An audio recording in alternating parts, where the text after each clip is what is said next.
பரிபூர்ணம் மெய்யாகவே சதுரிகம் கோடிக்கால மக்களிடத்திலும் உள்ள சர்வ மூல மந்திர நிர்வீக மகான் ஆண்டவர்களே முத்தி பாலிப்பு.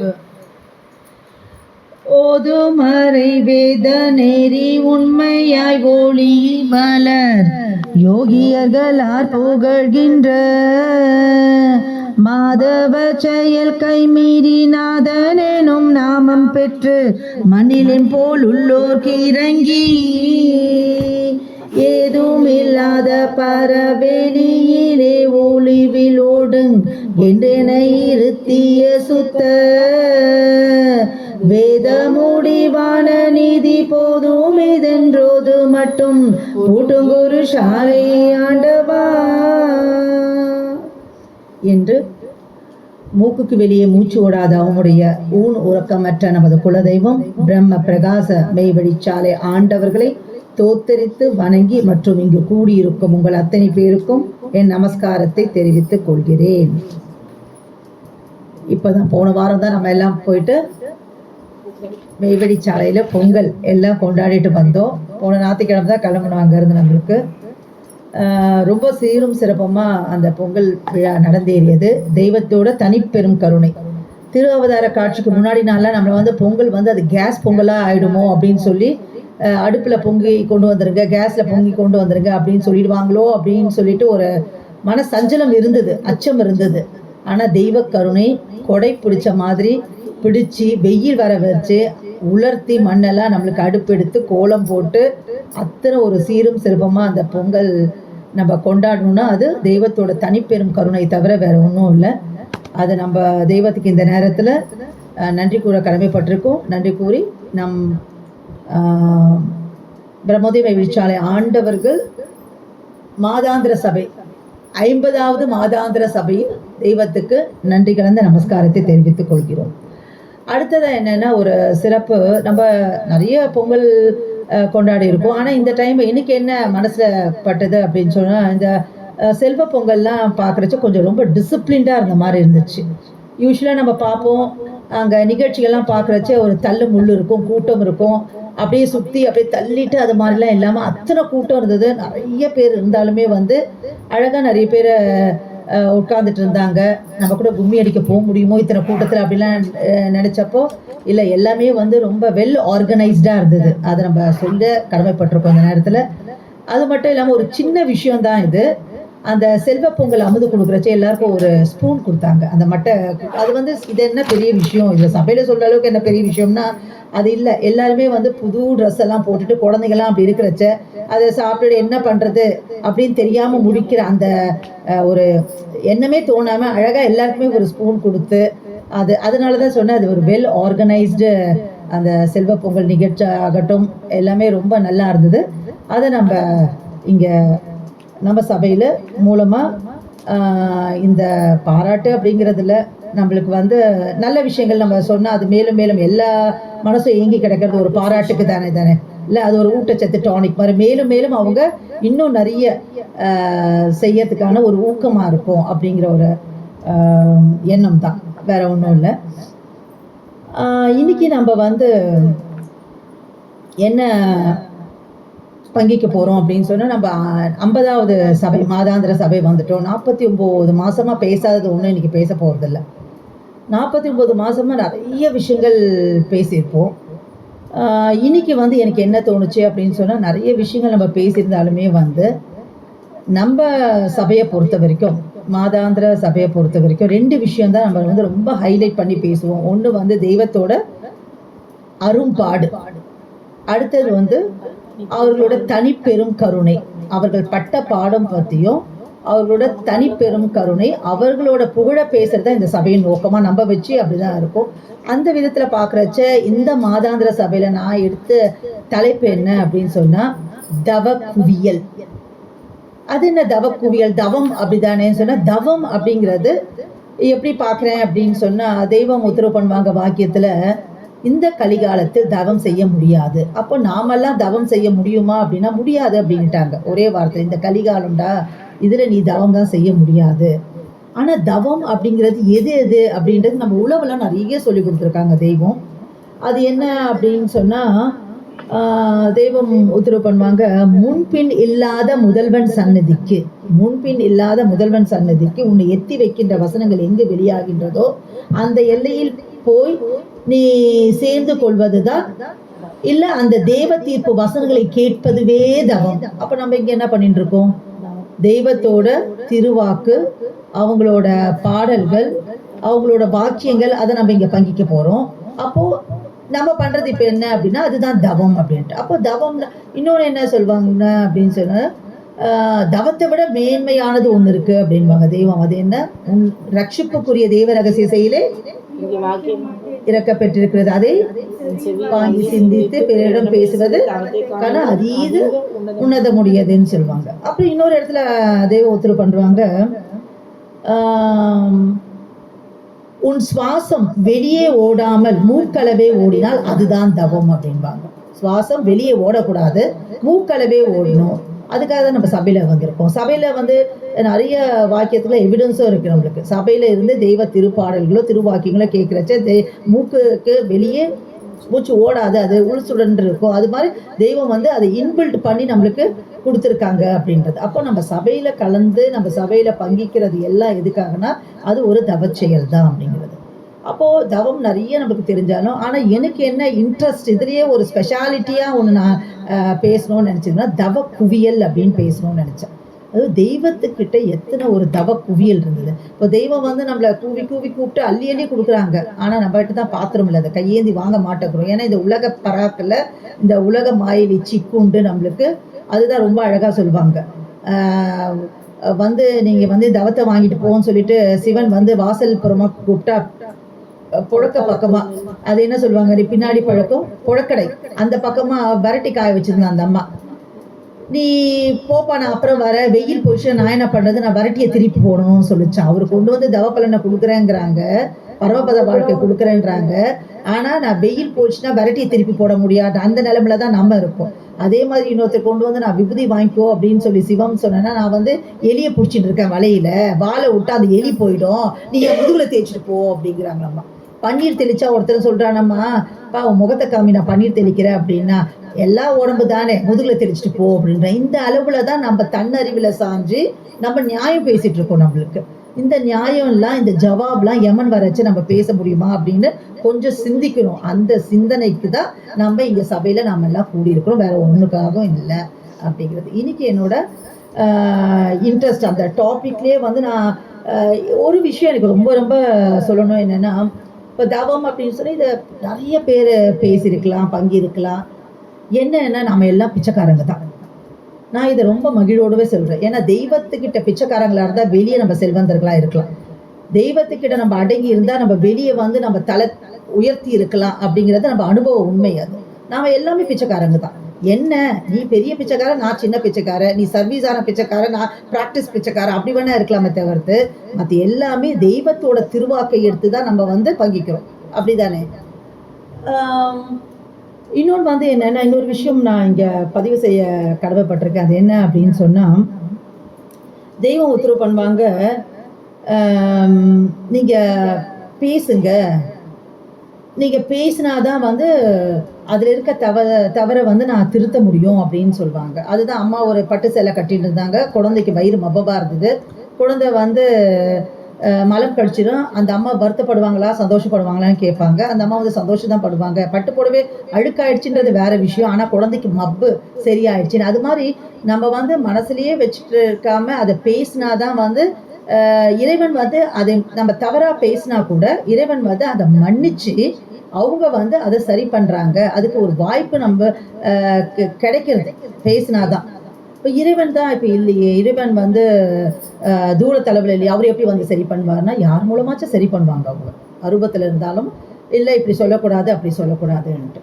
ஆனா அந்த பேசுறச்ச தவறுகள், ஒரு வேலை பண்ணா தவறு வர்றது சகஜம், வேலையே பண்ணா தவறே வராது. அப்படி பேசுறச்ச தவறு வரச்ச நீ தவறா பேசினா நரகத்துக்கு போயிடுவ, நீ தவறா பேசுன, அதாவது நம்மளோட பேச்சு எப்படி இருக்கணும் அப்படின்னு சொன்னா, மற்றவங்களுக்கு மோட்டிவேட் பண்ணுறதா இருக்கணும், பயமுறுத்ததா இருக்கக்கூடாது. நம்ம பேசுனதை நம்மளை பார்த்து ஒரு 4 பேர் நல்லா பேசுகிறாங்க, நம்மளும் பேசலாம் அப்படின்னு ஒரு ஆசை வரமை வச்சு அந்த பேச்சு கேட்டதுமே சுச்சோ பேசினாவே நம்ம நரகத்துக்கு போயிடும் போல இருக்கு அப்படிங்கிற மாதிரி பயமுறுத்தல் பேச்சா இருக்கக்கூடாது. பண்ணால் நம்ம தெய்வத்துக்கு ஒரு தலையை வந்து சேர விடாமல் பண்ணுறோங்கிற மாதிரி அந்த பாவத்துக்கு ஆளாக கூடும் அப்படிங்கிறது என்னோட இதுவாக இருக்குது. ஏன்னா தெய்வம் என்ன சொல்கிறாங்க, நீ வந்து பேசி எம்மை பற்றி மற்றவங்களுக்கு சொல்லி இந்த மெய்வழியை பற்றி மற்றவங்களுக்கு பரப்புறதான் உன் வேலைன்னுட்டு. அதனால தெய்வமும் பேச சொல்கிறாங்க. தெய்வம் பேச சொல்லிட்டாங்கன்னு என்ன வேணால் பேசணும், என்ன வேணால் பேச மாட்டோம். ஏன்னா அறிவு நம்மளுக்கு கொடுத்துருக்காங்க. அந்த அறிவை வச்சு நம்ம என்ன பேசுமோ அதான் பேசணும். பேசும்போது சில தவறுகள் இருந்தால் அது வந்து தெய்வம் யார் மூலமாக சரி பண்ணுறதுக்கு வாய்ப்பு இருக்குது. பேசாமே இருந்தால் அது தெரியாமே போயிடலாம் அப்படிங்கிறது நான் இந்த பதிவு பண்ணிட்டு, முதல் விஷயம் என்ன அப்படின்னு சொன்னால், இப்போது திரும்ப நம்ம ஏற்கனவே சொன்ன மாதிரி தான் நம்மளுக்கு வந்து தவம்னா நிறைய தவம் நம்மளுக்கு தெரியும். அதாவது முதல் தவம் வந்து வீஷம் நாழிகை தவம் அப்படின்றத நம்ம நிறைய பார்த்துருக்கோம். அப்புறம் வந்து முக்கோடி தவம், 6 கால தவம், 6 கால பூஜைலாம் சொல்லுவாங்க இல்லையா. அப்போ அந்த அறுசுவை எப்படி மாறி மாறி ஓடுதோ அதுக்கேற்ற மாதிரி அந்த இனிப்பு சுவை ஓடுறச்ச வர்றது தான் அந்த 6 கால தவம். நிறைய இருக்குது, இதெல்லாம் நம்ம நூலில் அப்படி படித்து தெரிஞ்சுக்கலாம். அப்புறம் ஏற்கனவே பார்த்த மாதிரி மூக்களவே ஓடினால் அதுதான் தவம் அப்படின்னு சொல்லுவாங்க. அப்புறம் அந்த தவத்தை வந்து கேடாக்கி கொள்ள ஒரு வழி இருக்குது. அது என்ன, கோபம். நம்ம சினம், அந்த சினம் மற்றவர்கள் சினந்ததுக்கு நம்ம பதில் சினந்தால் என்ன ஆகும்னா நம்ம தவம் வந்து வீணாக போயிடும். அப்படி அவங்க கோவப்படுறச்சு நம்ம வந்து வாஞ்சையுடன் இருந்தாலும் அவங்க சிந்தின தவமும் நம்மளுக்கு வரும் அப்படின்ட்டு. இது மாதிரி தவத்தை பற்றி பல இடத்துல இப்போ வந்து ஒரு பதிவு பேசுனா பெரிய கஷ்டமான விஷயம்லாம் ஒன்றுமே இல்லை. ஏன்னா இப்போ வந்து ஒரு நம்ம மீடியாவில் போயிட்டு நம்ம தட்டிட்டு வார்த்தை தேடல்னு கொடுத்துட்டாங்க. அது தவம் போட்டு அது எல்லாத்தையும் கொண்டு வந்து கொடுத்துருது உங்களுக்கு. எந்தெந்த வாக்கியத்தில், எந்தெந்த பாடலில், எந்தெந்த நூலில் எங்கெங்கே தவம் இருக்குது அப்படின்னு சொல்லிட்டு. அது அல்ல, ஒரு சப்ஜெக்ட் நம்ம ப்ரிப்பேர் பண்ணுறச்ச நம்ம இதுக்காக நம்ம வந்து அந்த நூலில் இருந்து நம்ம படிக்கிறோம் அப்படின்னு சொன்னால் அது அந்த ஒரு வார்த்தைக்கு மட்டும் தேடல் இல்லாமல் பல வாக்கியங்கள் நம்ம படிக்கிறச்ச நம்மளுக்கு வந்து கொஞ்சம் அறிவு வளரும், அறிவு தெளிவடையும் அப்படிங்கிறது என்னோட கருத்து. அப்படி நான் தேடி படிக்கிறச்சு தான் தவம் அப்படின்ற மட்டும் இல்லாமல் எனக்கு கிடைச்சது தான் இந்த ஒரு பொக்கிஷம் தவ குவியல் அப்படின்னு சொல்லிட்டு. அப்போ தவம் குவியலை வந்து தெய்வம் இவ்வளோ குவிச்சு வச்சிருக்காங்க, அதுக்கு எவ்வளோ பாடுபட்டிருப்பாங்க. இன்னைக்கு தங்கம் வந்து 1,17,000 ரூபாய்க்கு மேலே போயிட்டு இருக்கு. அப்போது நம்மளுக்கு வந்து ஒரு 10 லட்சம் 10 சவரம் தங்கம் சேர்க்கணும்னா வந்து நம்ம எப்படி அதை சேகரிப்போம்? கொஞ்சம் கொஞ்சமாக சேர்த்து தானே அப்படி நம்ம சேகரிப்போம். அது மாதிரி இந்த தவ குவியலை இத்தனை கைவரவாக்க வச்சுருக்காங்க தெய்வம்னா அதுக்கு பின்னாடி இருக்க பாடு எத்தனை. அது ஒரு நாளா 2 நாளா அவங்க அதுக்கு என்னென்ன தியாகம் பண்ணியிருக்காங்க, எப்படி அவங்க தூங்காமல் தூங்கினது, எப்படி உண்ணாமல் உண்ணினது, எப்படி எப்படி இது மாதிரி பல விஷயங்கள் அந்த சாக்ரிஃபைசஸ் இருக்குது. சும்மா ஒரு நாளில் வந்ததில்லை இந்த தவ குவியல். எல்லாமே எதுக்காக பண்ணாங்கன்னா தெய்வம் உத்தரவு பண்ணுறாங்க, நான் வந்து எனக்கு வர வேண்டியது பெற வேண்டியதெல்லாம் நான் பெற்றுக்கொண்டேன். திருப்பரங்குன்ற தவத்தில் இருக்கிறச்சே வந்து எனக்கு சண்டதங்களாக வந்துடுச்சு, இருந்தாலும் நான் தினந்தோறும் கூலி வேலைக்கு போகிறேன். யாருக்காக அப்படின்னா நம்ம தலை செழிக்கவே தான், நமக்காக தான். நான் எல்லா பாடும் நான் பட்டு வச்சுட்டேன், நீ ஒரு பாடும் பண்ண வேண்டாம், எம்மை நினை எம்மை தவிர வேறொன்றை நேசிக்காது, அப்படி பண்ணால் நான் உங்களுக்கு ஜிபே பண்ணிடுறேன் என் தவத்தை அப்படின்னு சொல்கிறாங்க அப்படின்ட்டு. அதை கையேந்தி வாங்குறதுக்கு நம்மளுக்கு என்ன கஷ்டம் அப்படின்ட்டு. ஸோ இந்த பதிவில் நம்ம தெய்வம் என்னென்ன தவம், அதுக்கு பெயர்களும் இருக்குது, அந்த தவ குவியல் என்ன அப்படிங்கிறத நம்ம ஒன்று ஒன்றா பார்க்கலாம். அதாவது மனுமுளை துவங்கிய கால வரம்பிலிருந்து இப்பூமிக்கு வந்த எல்லோரும் ஒன்று கூடி சேர்ந்து தங்கமயமாகும் முத்தர் கோடிகளாக நித்திய வான் உலகில் வாழ்ந்து வருகிறார்கள். இப்போ அதாவது அப்பர், சுந்தரர், மாணிக்க வாசகப்பிரான் எல்லாமே இருக்காங்க இல்லையா. அப்போ அந்த வான் உலகிற்கும் அவங்க வந்து இப்போ ஜீவதேகத்தில் இருக்காங்க, அந்த வான் உலகிற்கும் நம்மளோட மனிதனின் உணர்ச்சி உலகிற்கும் இடையில் ஒரு திரையானது இருக்கிறதா. அந்த திரையை நீக்கும் வல்லபம் இதனால் இறைவன் எம்முடைய கையகத்தில் தந்துள்ளான். பஞ்சமில் பரமார்த்த தவத்தால், பஞ்சமில் பரமார்த்த தவத்தினால் நம்ம பாடல கூட பாடுவோம். அப்போ அது எம்மால் பெறப்பெற்றது. எப்படி பெறப்பெற்றதுன்னா அந்த வஞ்சமில் பரமார்த்த தவத்தால் அது எம்மால் பெறப்பெற்றது. வஞ்சம் நீங்கி எம் முன்னர் பழகில் அந்த வான் உலக வல்லபம் உனக்கும் கிட்டும் அப்படிங்கிற. அப்போ தெய்வம் எதை எதிர்பார்க்கிறா நம்ம கிட்டன்னா யதார்த்தத்தை எதிர்பார்க்கிறோம், வஞ்சமற்ற ஒரு எண்ணத்தை தான் நம்ம கிட்ட தெய்வம் எதிர்பார்க்கிறாங்க. அப்போ இந்த வஞ்சமில் அதாவது பரமார்த்த தவம் எதுக்காக தெய்வம் பண்ணினாங்க அப்படின்னா அந்த திரையை நம்மகிட்ட இருக்க அந்த திரையை நீக்கிறதுக்காக தான் அப்படின்னு சொல்லிட்டு. அடுத்தது ஒரு இன்சிடென்ட்ஸ், இது ஒரு கோர்வை தான், அங்கங்கே படித்த ஒரு விஷயங்களை தான் நான் இன்னைக்கு உங்க கூட பங்கிக்க போகிறேன். சமீபத்தில் அடக்கமான நம்ம வெளி இளங்கலை கூட்டான திரையா இருக்காங்க இல்லையா, அவங்களோட தந்தை வந்து அடக்கம் ஆயிடுறாங்க. அப்போ வந்து தெய்வத்திட்ட சொல்றாங்க, இது மாதிரி அவருடைய தூள தந்தை வந்து அடக்கம் ஆயிட்டாரு, அவர் இருக்கிறச்ச வந்து அவர் மேனிலேருந்து துர்நாட்டம்லாம் வந்தது, ஆனால் இப்போ வந்து மனம் வீசுது அப்படிங்கிறாங்க. அப்போ தெய்வம் உத்தரவு பண்றாங்க, 1, 10, 1000, 10,000, லட்சம், 10 லட்சம், கோடி, 10 கோடி, இப்படியே பல கோடி தவவரவுகள் நாளுக்கு நாள் என் கையில் ஏறி கொண்டிருக்கின்றன. எத்தனை பல கோடி. அந்த மெய் பெருக்கின் கிரண வீச்சிற்குள் எப்படியோ அவன் தலை மாட்டிக்கொண்டது, அதனால் விளைந்த விளைவே அந்த தேவ மனம் வீசும் அடையாளம் அப்படிங்கிறாங்க.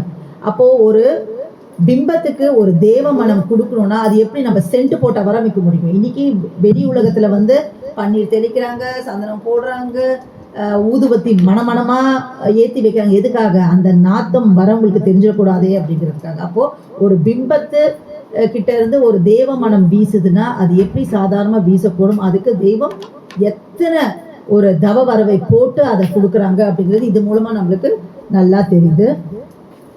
திருப்பரங்குன்றத்தில் தவத்தில் இருந்த காலத்தும் பிறகு தவம் முடிந்து மக்களை கூட்டி சேர்க்க ஒண்டியாய் ஊர் ஊராய் எமது வாடா நெறி. அப்போ இன்னொரு தவம் என்ன தவம்னா வாடா நெறி தவம் ஏற்ற மெய்வழியில் ஆரம்ப பிரச்சாரம் செய்து கொண்டிருந்த காலத்தும் உணவுக்கு பிறரை எதிர்பாராமல் எங்கும் முளைத்து கிடக்கும் நாகதாளியின் முள்ளை சீவி நீக்கிவிட்டு அதை சாப்பிட்டு வந்தோம்.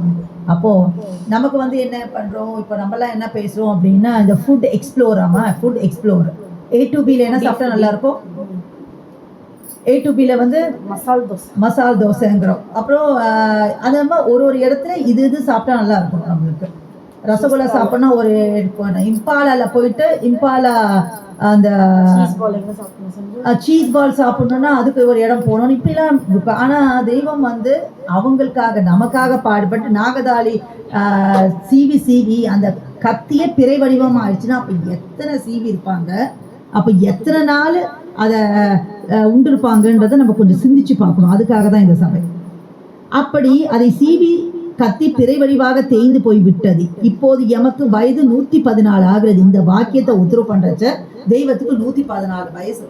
அப்போ அவங்க சொல்றாங்க, உத்தரவு பண்றாங்க, இவ்வளவு வயதிற்கும் நாம் சாப்பிட்டு முடிக்கக்கூடிய உணவு ஒரு அளவு இருந்திருக்கும் அல்லவா, அது 37 வருட உணவு.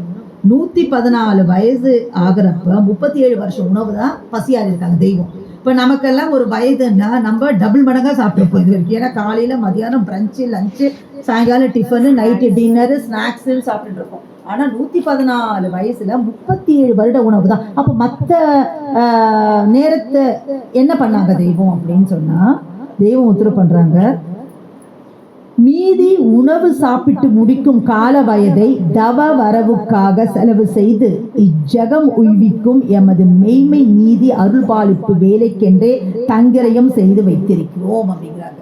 அப்போ ஜகம் உய்விக்க வேண்டி ஒரு தவம் பண்ணியிருக்காங்க. இந்த ஜகத்தை உய்விக்கணும். ஆட்டையை வந்து என்ன பண்ணிட்டாங்க அப்படின்னா, நீ வந்து ஆடு மேய்ச்சிட்டு வான்னாங்க. அப்புறம் திருப்பரங்குன்றத்தில் போய் தவம் ஏறிட்டு வானாங்க. அதுக்கப்புறம் என்ன பண்ணிட்டாங்க, கடைசியில் வந்து இந்த உலகத்தை உய்விக்கிற வேலையை நீ தான். இப்போ தெய்வம் நினச்சிட்டு இருந்தாங்க இது யாரோ வந்து பண்ணுவாங்க அப்படின்ட்டு. அதுவும் அவர்கிட்ட சொன்னதும் சிறமேற்கொண்டு அதை வந்து அவங்க பாட்டியார் குருவின் வாக்கை வந்து சிறமேற்கொண்டு அதையும் தெய்வம் வந்து ஏற்றுட்டாங்க. அப்போது இந்த ஜெகத்தை உய்விக்கணும் சும்மா இருக்க பண்ண முடியாது. எதனா கையில் இருந்தால் தான். ஒரு டூப்ளெக்ஸ் வீடு கட்டுன்னா எப்படி கட்ட முடியும்? பேங்க் பேலன்ஸ் தானே கட்ட முடியும். அது மாதிரி இதுக்கான ஒரு தவம் பண்ணி அப்போ ஜெகம் உய்விக்கும் ஒரு தவம். அதுதான் வந்து எப்படின்னா 114 வயசுல சாப்பிட வேண்டிய உணவை 37 வருடம் சாப்பிட்டு மிச்சம் வச்சிருந்தாங்களே அந்த தவத்தை இதுக்கு பயன்படுத்திருக்காங்க. இது ஒரு தவ குவியல் தானே. அடுத்ததா பார்த்தீங்க அப்படின்னு சொன்னா, எல்லா மனிதர்களும் ஏற்றத்தாழ்வு வித்தியாசம் இல்லாமல் நித்திய நன்மை அடைய வேண்டும் என்பதுவே இறைவனின் பெருங்கருணை பேரருள் எண்ணம். அப்போ அந்த எல்லா மனிதரும் நித்திய நன்மை அடையணும். அப்ப அந்த நித்திய நன்மைனா என்ன? நித்தியம்னா என்ன? பெர்மனன்ட். அந்த நித்திய நன்மை என்ன? சாவுடைய நேரத்தில் அழக தேகம் எடுத்து முடிவில்லாத நெடுங்கால அவஸ்தைக்குள் நுழையாது என்றென்றைக்கும் நீங்காத மகிழ்ச்சிகர பேரின்பம் அனுபவிக்கின்ற நித்திய தேகம். அதுக்கு இன்னொரு பேர் என்ன? மரளி கை தீண்டா வைரமணி தேகம் எடுப்பது. அந்த நித்திய நன்மை, அந்த ஒரு தனித்த நன்மை அடையவே இறைவன் மனு குலத்தை படைத்தான். நீதி தீர்ப்புக்கு பின் தான் அந்த நித்திய பேரின்ப தூளமோ அல்லது நித்திய நரக அவஸ்தை தூளமோ தரப்பெறும். அவரவர் தங்கள் ஆசானோடு ஒட்டிய நடைமுறைக்கேற்ப அவரவர் தவத்தளவுக்கேற்ப, இது ரொம்ப முக்கியம், அவரவர் தவத்தளவுக்கேற்ப பலன் அளக்க பெறுவார்கள். உங்கள் தவப்பாட்டை பற்றிய கேள்வி எல்லாம் இப்போது கேட்கப்பட மாட்டாது. பிரேத குழியிலிருந்து எழுப்ப பெறும் நாளிலேதான் அது பற்றி கேட்க பெறும்.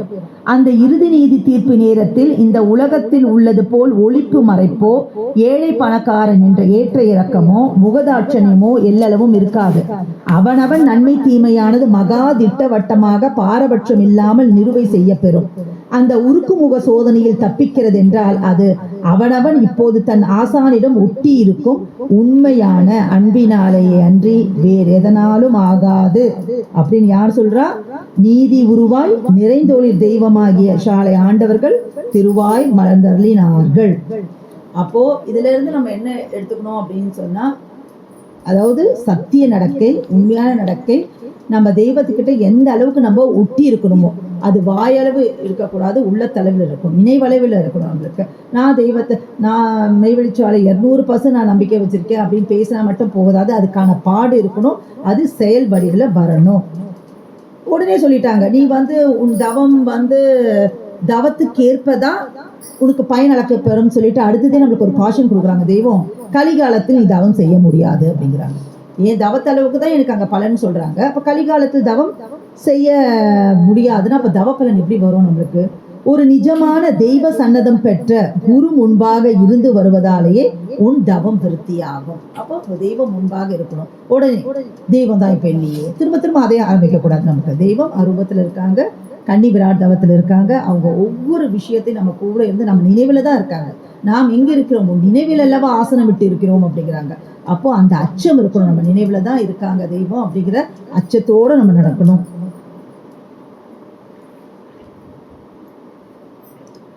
ஓடிக்கொண்டிருக்கும் இந்த மூச்சு உள்ளேவே ஸ்தம்பிச்சு வாசி என்னும் சவாரி ஏறி இந்த தூள தேகத்தை விட்டு ஜீவ தேகத்துக்குள் பாய்ந்து 7 அண்டங்களும் கடந்து போகும் வல்லபத்துக்கு தான் தவம் என்று பெயர். அது எப்படி முடியும்? நம்மளால முடியுமா? நம்மளால முடியாது. அப்போ ஒரு இடத்துல பாட்டையார் சொல்றாங்க, தவமே நீங்க தான் அப்படிங்கிறாங்க. திருப்புறங்கடத்திலிருந்து இறங்கி வராங்க, தெய்வம் போய் அவரை நமஸ்காரம் பண்ண காலத்தோட போறாங்க. அவர் பின்னாடி போயிடுறாரு. பாட்டையா போயிட்டு சொல்றாங்க, என் தலைக்கு தீம்பு வர பாக்குறீங்களா அப்படின்னு. தெய்வத்துக்கு ஒண்ணுமே புரியல, என்ன வாங்க போங்கன்னு பேசுறாரு என்கிட்ட. அப்பதான் அந்த ஜீவ உலகத்துல நடந்த விஷயத்தெல்லாம் சொல்றாங்க. அப்பதான் சொல்றாங்க, தவமே நீங்க தான் அப்படின்னு சொல்றாங்க. துவாதசாந்த பெருவெளி கலந்து ஏறுகின்றதாகிய வல்லப தவம் அவர்கள் உள்ளத்தில் ஏறியதும் அதற்குரிய அடையாள சின்னமானது அவர்கள் தூள தேகத்திலேயே தெரிய வரும். அவர்களின் அமுத நாவிலே எல்லா மதங்களின் வேத வாக்குகளும் வட்டாடும். அவர்களின் சொந்த மதமும் செயலில் உடந்தையாக நிற்கும். மேலும் அநேக ஆண்டுகள் ஆக ஆக, வாங்கப்பா நமஸ்காரம், வாங்க வாங்க அண்ணா வரலையாக்கா? வாங்கண்ணா, அண்ணா வாங்கண்ணா நமஸ்காரம். பண்ணிக்கிறேன், உள்ள போய் கொடுங்க. கீழே கூட வச்சிருந்தேனே பக்கெட்ல. பரவாயில்ல பரவாயில்ல. அவர்களின் சொந்த மதமும் செயலில் உடந்தையாக நிற்கும். மேலும் அநேக ஆண்டுகள் ஆக ஆக தவமானது மிகுந்து ஏற ஏற வேல், உடுக்கை, சக்கரம் முதலிய தெய்வீக முத்திரை சன்னதங்களானது அவர்கள் தூள தேகத்திலும் பிரத்யேஷத்தில் காண எழுந்து விளங்கும். அந்த தேவ முத்திரையானது பூலோகத்தில் வேறு யாருக்கும் இருக்கவே இருக்காது. அந்த ஒரே ஒரு தலைக்குத்தான் அபூர்வமாக இருக்கும். இவ்வாறு இறைவனுடைய சன்னத முத்திரைகள் பெற்ற அவர்களின் எண்ணத்துக்குள்ளாகி அருளை பெற்ற ஒருவன் 1000 மைலுக்கு அப்பாலே இருந்தாலும் யமனை அடே அங்கு அவன் பக்கம் போகாதே என்று சொல்ல யமன் அவனை விட்டு விலகிக் கொள்வான். அவனுக்கு முத்தி தேகம் கிட்டும். நிஜ செயலுடைய மெய்ஞான பாரவான்கள், அதாவது தேவ சன்னத முத்திரை தரித்து வந்துள்ள செம்மல்களின் இரக்கத்தினால்தான் ஒருவனுக்கு யமன் விலகுவானே தவிர மற்ற எந்த உபதேசத்தினாலும் அவன் விலகவே மாட்டான்.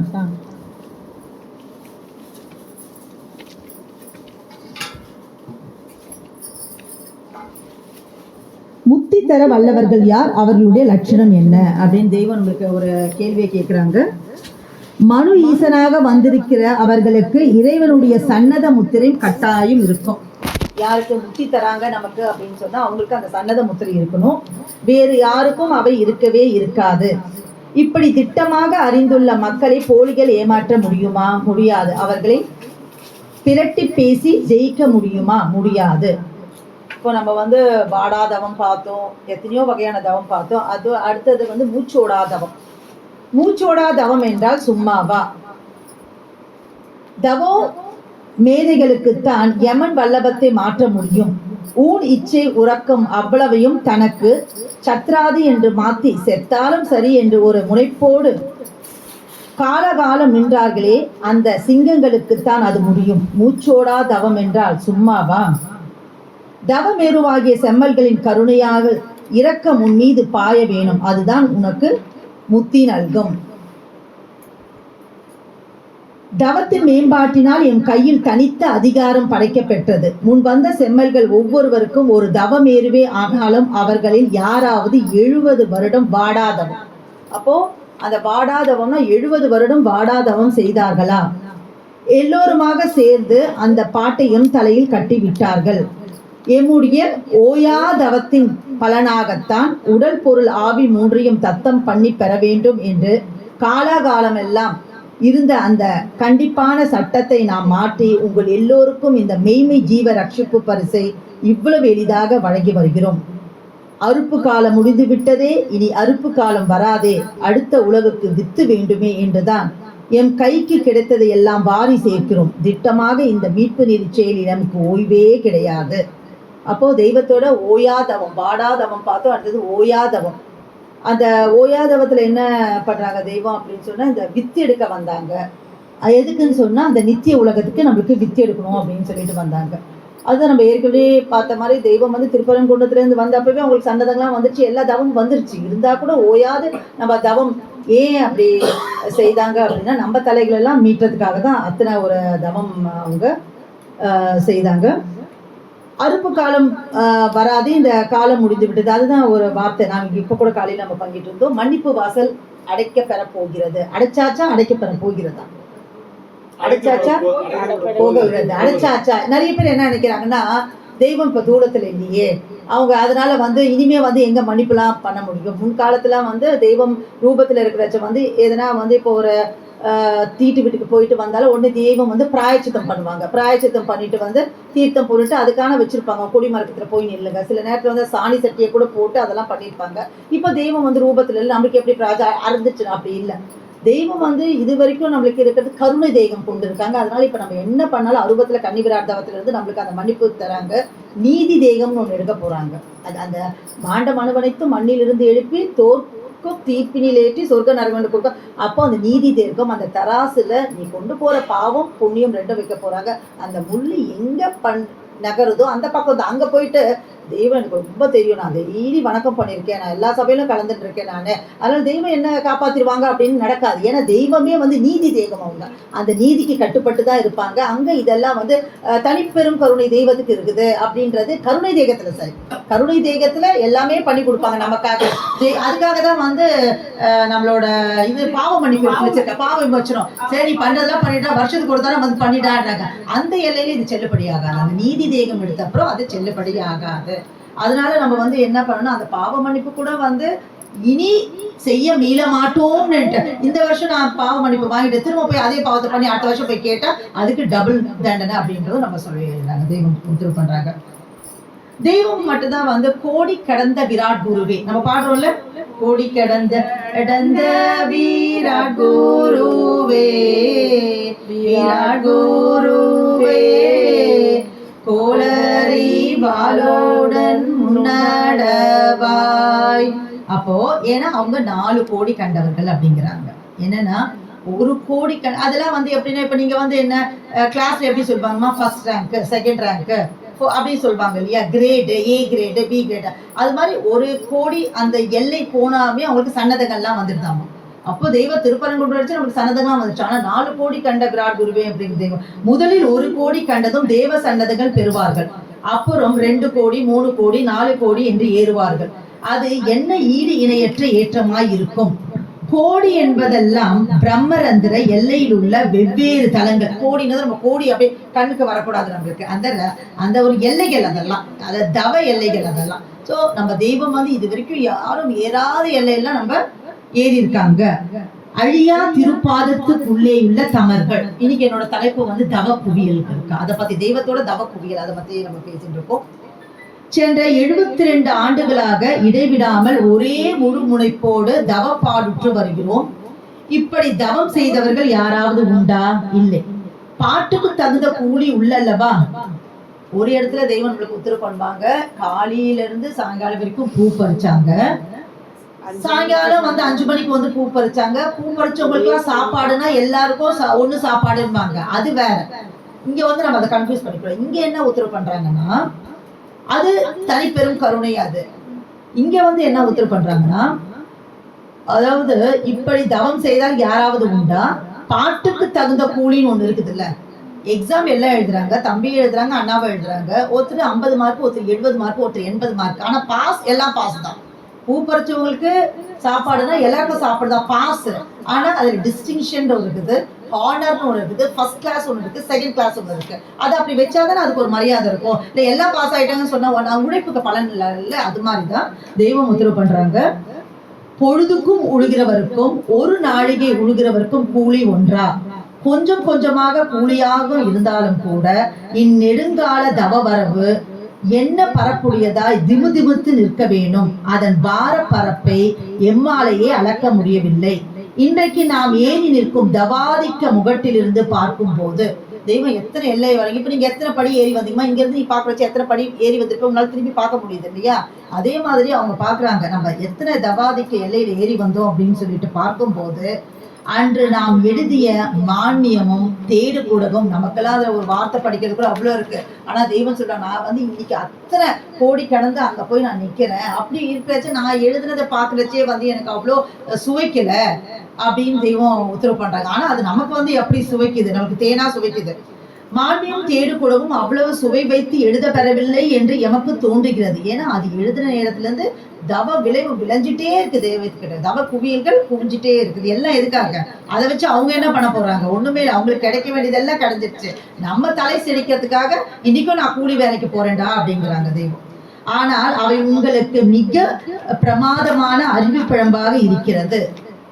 அதுதான் இப்போ தெய்வம் பட்ட பாடையும் நம்ம தெய்வத்தோட அரும்பாடு அவங்கள புகழ பேசுறதுதான் இந்த சபை. வேற எதுவாகவும் இல்லை நம்மளுக்கு.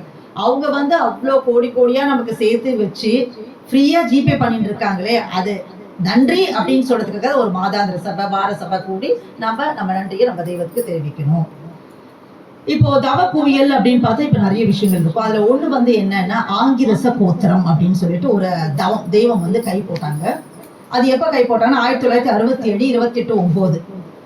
ஆங்கிரசம் என்ற எல்லையை, இதுவும் ஒரு இடம் தான். இப்போ அங்கேருந்து வரச்சு இங்க வந்து ஒரு டெஸ்டினேஷன், அங்கேருந்து இப்படி திரும்பணும், ஆன்டிபயோட்டிக் போகணும்னா அங்க போகணும், அங்க ஒரு ஸ்கூல் இருக்கும், அங்கேருந்து இப்படி போகணும்னு சொல்றோம் இல்லையா. அது மாதிரி ஒரு எல்லை.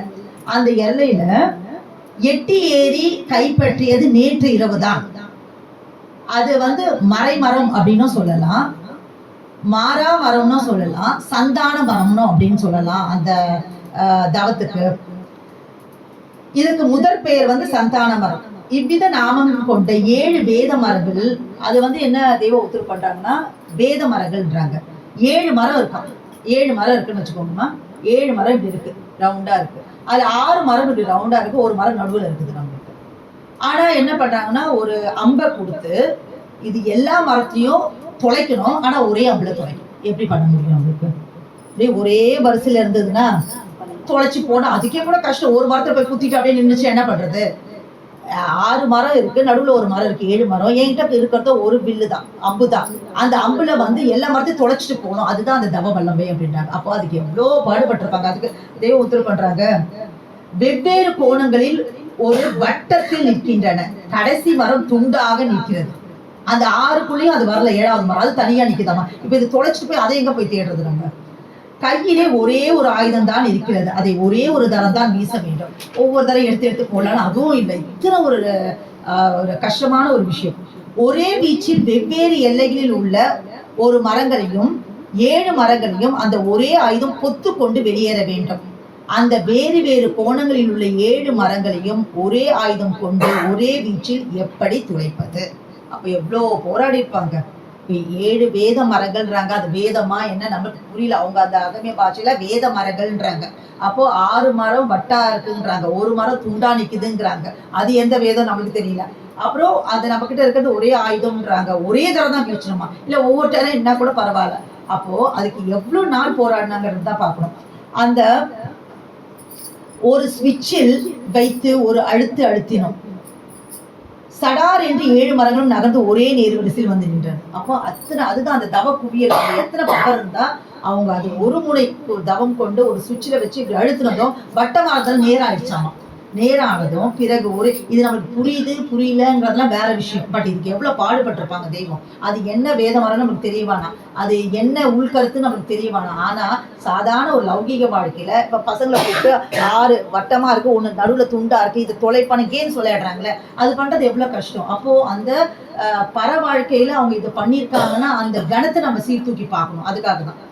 அப்போ 7 மரங்களும் நகர்ந்து ஒரே நேர்வரிசையில் வந்து நின்றன. பிறகு ஒரே வீச்சில் 7 மரங்களையும் துளைத்தெறிந்தோம். எமது நீண்ட கால தவ ஏற்றத்தினால் கைவரமான இந்த வல்லபம் சும்மா வரல. ஆங்கிரசம் என்ன பெறும் இதுகாலம் வரை இந்த செயல் யார் கைக்கும் வரவில்லை. இது வரைக்கும் வந்த பாரவான்கள் யாருமே இதை எடுத்ததில்லை. இது இன்று எம் கைக்கு வந்தாயிற்று. எவ்வளவு வருஷம் பாடுபட்டு இதை, அதாவது தவத்துல அதே நினைவா இருக்காங்க. ஒரு எக்ஸாம் படிக்கணும்னா 10 நாள் படிச்சாப்பா என்னப்பா போர் அடிக்குதுங்கிறோம். ஒரு வருஷம் பண்ணா ஒரு கிளாஸ் பாஸ் பண்றோம். 18 ஆண்டுகள் போராடினாங்க தெய்வம். இந்த ஒரு ஆங்கிரச கோத்திரம் அப்படிங்கிற ஒரு தவ குவியல் நம்ம பேசுறோம். ஆங்கிரச கோத்திரம்ன்ற ஒரு தவ வரவை தெய்வம் கை போடுறதுக்கு 18 ஆண்டுகள் போராடி இருக்காங்க. 18 ஆண்டுகள் ஆங்கிரசத்தை நோக்கி நாம் ஓடிக்கொண்டிருந்தது இன்றுதான் அந்த 28/9/1967 தான் கை போட்டிருக்காங்க தெய்வம்.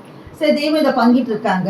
அப்பதான் ஒரு அனதர் சொல்றாங்க, தெய்வமே சந்தியா வந்தனத்துல கூட ஆங்கிரசம்ன்ற ஒரு வார்த்தை வருதுங்க தெய்வமே அப்படிங்க. அப்ப தெய்வம் உத்தரவு பண்றாங்க, இது வரைக்கும் அது யாரும் கை போட்டது இல்லப்பா, இது நம்ம இனிமே நான் கை போறேங்கிறது அந்த சந்தியாவனத்துல எழுதி வச்சிருக்காங்க அப்படின்னு சொல்லிட்டு அவங்க தெய்வம் உத்தரவு பண்றாங்க. 6 கோணத்தில் 6 விதமாக இருந்த 7 மரங்களையும் ஒரே நேராக கொண்டு வந்து கோத்தெறியதான். மாலை மாதிரி அப்படியே ரவுண்டா இருக்கு, பீட்ஸ் எடுத்து கோக்குறோம் இல்லையா, அப்படி அந்த கோத்தெறிந்த திறம், அதாவது ஆங்கிரச கோத்திரம் உதயமான நாள் என்றுதான். எம்மை சேர்ந்தவர்களுக்கும் அவர்கள் தேவர்களாய் விளங்குவதோடு ஆங்கிரசம் என்கிற அரிய தவாதிக்க மேல்நிலை தகுதியும் இனாமாக கிட்ட பெறுகிறது. தெய்வத்தை சேர்ந்து சார்ந்து எம்மை தவிர வேறொன்றையும் நேசிக்காத தெய்வ உத்தரவுப்படி நம்ம நடந்தோம்னா அவரை சார்ந்தவங்களுக்கு இதை நான் கொடுக்குறேங்கிறாங்க. ஆனா பின்னாடியே ஒரு வார்த்தை சொல்றாங்க, எம்மை சார்ந்து நின்று இதன் பலன் பெற்று உய்ய போவது எத்தனையோ, அல்லது எம்மை சாராமல் உதைப்பட்டு போவது எத்தனையோ. உடனே வருத்தம் வந்துருது. ஏன்னா பாக்குறாங்களே எல்லாமே, எம்மை சார்ந்து இந்த பலனை பெற போறது எத்தனையோ, இல்ல பெறாம போவது எத்தனையோ ஒரு வருத்தப்படுறாங்க. தெய்வம் எல்லாம் பலன் பெறணும் அப்படிங்கிறத தெய்வத்தோட. ஸோ இப்போ தவ குவியில நம்ம என்ன பார்த்தோம், வாடா தவம் பார்த்தோம், நிறைய தவம் பார்த்தோம். நம்ம பண்ற தவம் நமக்கு தவம் பலன் கிடைக்கிறதுக்கு எடுத்து வச்சது நிறைய பார்த்தோம். நம்மளுக்கு வீசம் நாடிகை தவம் பார்த்தோம். அது மாதிரி இது தெய்வத்தோட தவ குவியல் ஆங்கிரச தவம் பார்த்துருக்கோம்.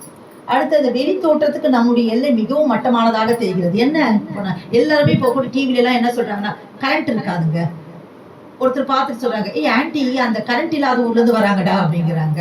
கரண்ட் இருக்காது, அங்க போனா குடிசையில தான் வாழ்வாங்க, இவ்வளவுதான் பேசுறாங்க. அதனோட உண்மையான கருத்தை யாரும் பேசுறது இல்லை. சாவில்லாத ஒரு மரணமில்லா பெருவாழ்வு அந்த ஊர்ல இருக்கின்றது நிறைய பேர் தெரியல. அது மட்டமா இருக்கு குடிசைலாம் அப்படி பார்த்துட்டு. அப்போ வெளி தோற்றத்துக்கு நம்முடைய எல்லை மிகவும் மட்டமானதாக தெரிகிறது. ஆனால் இங்கு நின்று அரசு ஓச்சுமையும் கையில் உள்ள தவ ஏற்றம் எத்தேகது என்றால் ஒரே ஒரு அணுவை தெய்வம் உத்தரவு பண்ணாங்க. ஒரே ஒரு அணுவை நாம் ஏவினால் அதன் சிறு அசைவினாலேயே இந்த அகிலத்தை எல்லாம் தூள் தூளாக்கி போடும் அந்த உன்னதத்தை உடையதாக இருக்கிறது. அத்தனை வல்லவன் யாரு? தெய்வம். அந்த ஊருன்றது யாரு? ஊரில் உள்ள மக்கள். தெய்வத்தோட வல்லவம் எப்படின்னு சொன்னா, ஒரு அணுவை தூக்கி போட்டா இந்த உலகமே தூள் தூளாக அத்தனை ஒரு தவ வல்லவத்தை தெய்வம் தன் கையில தன்னோட, அதாவது அருப்பாடலை பெற்றாங்க, சும்மா பெறல. அப்போ இந்த நமக்கெல்லாம் என்னன்னா குரு வேணும். அந்த குரு மெய்யான குருவா இருக்க வேண்டும். அப்போ அந்த மெய்யாக குருவா இருக்கணும் அப்படின்னு சொன்னா என்ன அப்படின்னு சொன்னா அதை நம்ம அரசோதிச்சு அதுக்கப்புறம் என்ன பண்ணோம், ஒரு சிஷ்யரை ஏத்துக்குன்னா 12 ஆண்டுகள் அவங்க கூடயே இருந்து தெய்வம் உட்பட தெய்வம் வரைக்கும் அப்படிதான் நடந்தது. 12 ஆண்டுகள் அவங்களுக்கே வந்து பணிவிட பண்ணணும், சேவை பண்ணணும். அப்பதான் வந்து ஏதான ஒரு விஷயத்த அவங்க சொல்லி கொடுப்பாங்க. அறம் சோதித்த பிறகுதான் அதுக்கப்புறம் என்ன பண்ணோம், உடல் பொருள் ஆவிய தத்தம் பண்ணி அப்புறம் வந்து அந்த உடல் பொருள் ஆவி அவங்க பெற்ற பிறகுதான் இவனுக்கு அந்த அழியா பெருநிதியமாகிய நித்திய பரம ஞானத்தை தருவார்கள். அதுதான் அது இது வந்த நம்ம தெய்வம் வரைக்கும் அப்படிதான் இருந்தாங்க, பாட்டையர்கிட்ட அப்படிதான் இருந்து வந்தாங்க நம்மளுக்கு. ஆனா நமக்கு அந்த சட்டத்தையே தெய்வம் மாத்திட்டாங்க. அது எப்படி சும்மா மாத்த முடியும்? அப்போ அவர்கிட்ட அதுக்கு பவர் இருந்திருக்கணும் இல்லையா? நான் எப்போ சொல்ற மாதிரிதான், இபிஎஸ் வந்தாரு 10ஆம் கிளாஸ் வந்து அப்படியே பாஸ்போர்ட் கொடுத்துட்டாரு. ஏன்னா அவர் பச்சை இங்க் இருந்தது. அப்ப இப்ப பண்ண முடியுமா? இப்ப பண்ண முடியாது. அப்ப பச்சை இங்க் அவர்கிட்ட இருந்து அது பண்ணி கொடுத்துட்டாரு. பாஸ், எல்லாரும் எக்ஸாம் எழுத வேணான்னு போட்டுருக்காங்க. அப்போ இப்ப வந்து இப்ப அதுதான் தவ குவியல்ல இது ஒரு தவம் தெய்வத்துக்கு. அதாவது சட்டத்தை மாத்தினாங்கல்ல, அது எதை கொண்டு போய் அவர்கிட்ட இருந்த அந்த தவ குவியலை வச்சுதான் அந்த சட்டத்தையே மாத்தி விட்டாங்க அப்படிங்கிறாங்க. நாம் வந்துதான் அந்த சட்டத்தை இப்படி மாற்றினோம். ஏன்? காலம் கடை நாளாகி ஆலமணி நேரம் இது வானம் வழி நெறிக்காகினவே என்பதால் தான். எப்படி சாத்தியமாயிற்று? தெய்வத்தோட கடும் தவத்தால். இப்ப நம்மளாம் என்ன நினைக்கிறோம் அப்படின்னா, இவ்வளோ ஒரு நம்மளாம் எப்படி ஒரு பெருமிதத்தில் இருக்கணும், நம்ம இப்படி இருக்குமா அப்படின்னு சொன்னா, இன்னைக்கு 4 மணிக்கு ஆனது இதெல்லாம் மறந்துடும், திரும்ப லௌகீக வாழ்க்கைக்கு போயிடுது. அடுத்தது காலேஜ் போனோம், ஸ்கூல் போனோம், வேலைக்கு போனோம், அப்படிதான். ஆனா நம்மளாம் எப்படி இருக்கணும்னு தெய்வம் நமக்கு சொல்லி கொடுக்குறாங்க. நமக்கு இந்த அழியா பெருநிதி புது வாழ்வளித்த பெருமான் நம்மோடு இருக்கிறார்கள் என்ற பெருமிதத்தில் அல்லவா நீ வாழ வேண்டும். இனிமேலாம் நம்ம முயற்சிக்கணும், அந்த பெருமிதத்தில் இருக்கணும். மற்றவங்களாம் பாக்குறச்ச உங்களெல்லாம் விட நான் தனிச்சவங்க, நாங்க உண்மையாவே எங்களுக்கு பாகியவான்கள், ஏன்னா நாங்க பிறர்க்கரிய தெய்வத்தை நாங்க பெற்று இருக்கிறோம் அப்படின்ற அந்த பெருமிதம், அதுதான் பெருமையா இருக்கணும். கார் இல்ல, பங்களா இல்ல, இந்த வேலை இல்ல, அந்த வேலை இல்ல, எங்களுக்கு பொண்ணு இல்ல, தங்க வேலை ஏறுது, அதெல்லாம் நமக்கு தேவை. அதெல்லாம் விட நம்மளுக்கு என்ன வேணும்னா, நமக்கு நம்ம தெய்வம் இருக்காங்கன்ற அந்த அது இருந்தாவே போதும். நமக்கு என்ன வேணுமோ அதெல்லாம் தெய்வம் நம்மளுக்கு கொடுப்பாங்க. உடல் பொருள் ஆவி மூன்றையும் தங்கள் ஆசானுக்கே தத்தம் செய்துவிட்டு அவர்கள் பின்னே உயிரும் உடலும் போல தொடர்ந்து சென்று 9 அல்லது 10 வருடங்கள் ஆன பின் சுவாசம் ஒடுங்கி உள்ளடங்கும். அப்படி சுவாசம் ஒடுங்கி உள்ளடங்கும் நிலையில் 3 ஆண்டுகள் ஓடினால் அதுக்கப்புறம் நான் நீங்க சொன்ன 12 வருஷத்துக்கு அப்புறம் அதுக்கப்புறம் ஒரு 3 வருஷம் போனாதான் துவாத சாந்த பெருவெளியே கடக்க முடியுமாமா அவர்கள் அடைவார்கள். அதற்கு பிறகு ஒன்றின் பின் ஒன்றாக 3 இருட்கடல்கள் இருக்கின்றன. அவற்றை ஊடுருவி சென்றால் வெளிச்ச காலை எய்துவார்கள். அது கைவரவான பின்னர் தான் யமனாகிய படர் அஞ்சி விலகும்.